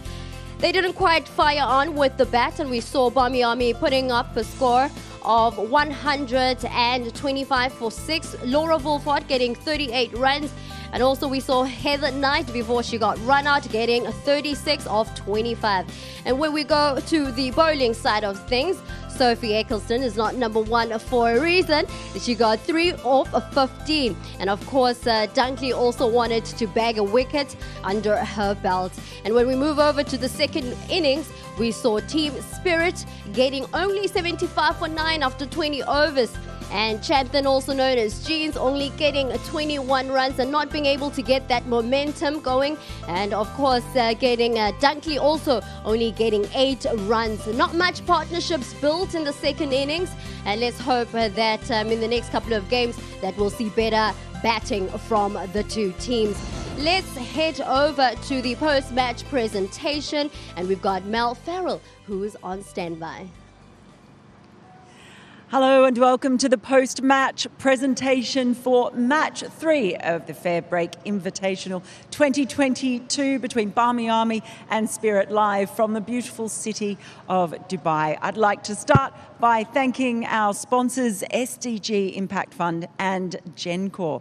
Well, for the second time today, batting proved to be difficult down here, as did chasing. Barmy Army sent into bat first, managed to get 125 from their 20 overs, but the Spirit fell apart for them in the chase. They made 9 for 75, falling 51 runs short of the target. I'm going to start here by getting the captain for the Spirit up, Nicola Carey. He's going to come and have a chat. Hi, Nicola. It was a pretty difficult night there for the bat. Started off well. What went wrong? How difficult was it batting out there? I'll start with the first half of the game. I thought the girls bowled really well. To keep them to 120 odd at the halfway mark, we were pretty happy with that. And batting did prove a little bit difficult. It was quite a slow wicket, as you could see from both sides. So it was obviously really difficult. We couldn't build, or we didn't build many partnerships, and that sort of proved pretty costly in the end. But look, plenty to take away from that, and no doubt we'll regroup and have a chat and go from there. Now, you did lose your top run scorer to cramp. What happened there? Well, just that, cramp. It's pretty hot here. So, look, she had a couple of mishaps and, hopefully it is just cramp and she's okay. You mentioned picking the team up. You don't have long in a tournament as short as this. Captaincy duty is quite new to you. How do you get the team back up and refocus after that? Oh, look, I just think, we'll go away and we'll have some chats around it. I guess that's the thing about this tournament. We're here to learn as much as possible. So I think we'll have some really good conversations about that game. And, no doubt we'll come back stronger for it. Absolutely. Well, good luck for the rest of the tournament. Thank you. Okay, well, it is now time for the Player of the Match Award, and the Player of the Match will receive a smartwatch presented by Joe Savage from the SDG Impact Fund. So thanks for joining us, Joe. Now the award goes to Barmy Army captain Heather Knight, led from the front tonight, all-round performance, an innings of 36 off 25 and took the crucial wicket of Bisma Maroof, conceding just 8 runs in the 3 overs that she bowled. Here she is. Come on up, Heather. Get your smartwatch.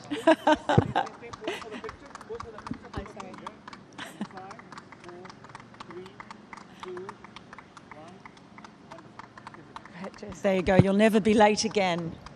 No. Heather, great start to the tournament for you. You didn't want to bat first, but in the end you put on a total that was well more than enough. Yeah, it was actually quite lucky. I think it was actually quite a slow wicket. If you bowled into the wicket, cutters, obviously spin was quite effective as well. So, yeah, really pleased with the girls. We managed to scrap a little bit to get to the total that we did, and the bowling was outstanding. How good was that? It was really good. Well, you did pretty well yourself. As I said, that crucial wicket of Bisma Maroof. What about some of the others in there? Shinwei, I don't think I've seen a player so happy to take a wicket. Yeah, Henriette from Rwanda. I'm loving playing from Rwanda. It's a country that's very special to my heart and been there quite a few times. So, really great. I think that's what the tournament's all about. I thought Tara bowled brilliantly as well, and just a real clinical bowling performance. How are you feeling about your team now that you've actually seen them out there on the park? Yeah, really good. I think we're a really strong fielding unit and we want to be one of the best fielding teams in the competition and create a lot of energy and buzz, and I thought we did that tonight brilliantly. Well, it was great to watch. Congratulations on the award, and we look forward to watching you in the next game very soon. Yeah, very soon. Very soon. Thanks, Go Mum. and get a good sleep. Cheers. Thanks, you. Heather. So Heather Knight, player of the match and captain of the winning team, the Barmy Army, victorious over the Spirit in match 3, and that's all from the presentation. Thank you very much, Mel, for that post-match presentation. And, of course, congratulations to Heather Knight. Talking about Heather Knight, it's great to see her leading from the front and getting player of the match. Well, she's batted, bowled, fielded, and she came and commentated for us during the first game. She did. She's got all the skills. But, yeah, she's a legend of the game, a veteran captain. And when it comes to gelling the new players around, she'd be excellent at that. And in that conference, her emphasis on she thinks she's got the best fielding side. Well, they got 4 run-outs, but this is after they made 125. And we didn't know if that was going to be enough. I mean, Heather herself came out and she attacked aggressively, and she was one of the few batters of the game who could score more than run a ball. But they did struggle up to the halfway point, and then they got it going a little bit after that. Similar to last night's game where 117 won, we wondered whether 120 odd was going to be enough. Yeah. But once they got virtually the big 3 in the opposition out, it was a different story. But interesting, Heather also mentioned the slowness of the pitch and what her bowlers did on it. Yeah, and also quite disappointing batting from Team Spirit. Yeah, so they got the big 3 out early on, and it was a bit of Tara Norris. It was a bit of this sort of dismissal. Direct hits when you come back for the second. Yeah, run-outs are for earthquakes, they reckon. And then Knight herself got a wicket, and that was the Jaffa of the game. Yes, it was. Henrietta Ishimwe knocks over an international cricketer and the opposition captain. And to me, that was the turning point. Hesitation in another run-out, but the throw's just about perfect, and Ishimwe's in the right spot to make it. So there's lots of good fundamentals going on around the game. Sophie Eccleston was almost the last hope they had, and she got out to a nice piece of stumping. Shemaine Campbell was brilliant behind the stumps, and then the Spirit tail, well, they're not there to hit. There's no big hitters down the bottom. They did their best to hang in there, but they couldn't quite do it. And there was a few run-outs at the end. I think, what did we end up with? I think 4 in the end. But look at this throw. Yeah, that's perfect. Yeah. So to make those run-outs, you've got to make some outstanding plays. Well, this one's the last ball of the game, so it's not really going to matter that much. But Knight emphasised fielding, and we could see a little example of it there. So yes, we could criticise the Spirit batting, and maybe fair enough, and they had to get used to the slowish pitch. But what the Barmy Army did in the field, and you have to do when you defend lowish totals, was absolutely exceptional, and they got the run-outs for very good reasons. So yeah, look, a good all-round team performance. The captain gets the Player of the Match award, but everyone made a good contribution. Yeah, but I will say that I loved Henriette's celebration. That was epic. That's. I mean, once again, Heather mentioned it. It's why this happens, why this tournament happens like it is, but it was a great delivery. It was going to get out the best players in the world, and Nick Carey was just playing defensively. She wasn't trying to hit it, played down the right line, it pitched, it swung in and hit middle and off, and then Henriette took off. The teammates could hardly catch her. I mean, that does bring a lot of joy to your heart when you see someone enjoy the wicket that much. And I've come from Rwanda. I'm playing here in Dubai, and I could get the best players in the world out. Terrific stuff. Definitely terrific. Now we need to have a look at the games that are taking place tomorrow. We will hope that it will be an exciting game. The Barmy Army are coming back again. They are playing against the Falcons at match number 4. And right after that, we have the Tornadoes versus the Warriors. Your thoughts on these next couple of games that are coming up? Well, yeah, I mean, the Army play tonight. They've got to get in their dressing room, do their cool downs, get on the bus, get home and get some sleep. I know it's a 4 o'clock start, but the players won't be used to back-to-back games, coming off a late game and then having a 4 o'clock game tomorrow. So that's something they'll have to get used to. The Army will be their spirits are up. They've had a great win tonight. I mean, traditionally our Barmy Army team would celebrate late into the night. I think this lot will be going to bed early, knowing their captain and their coach Lydia Greenway.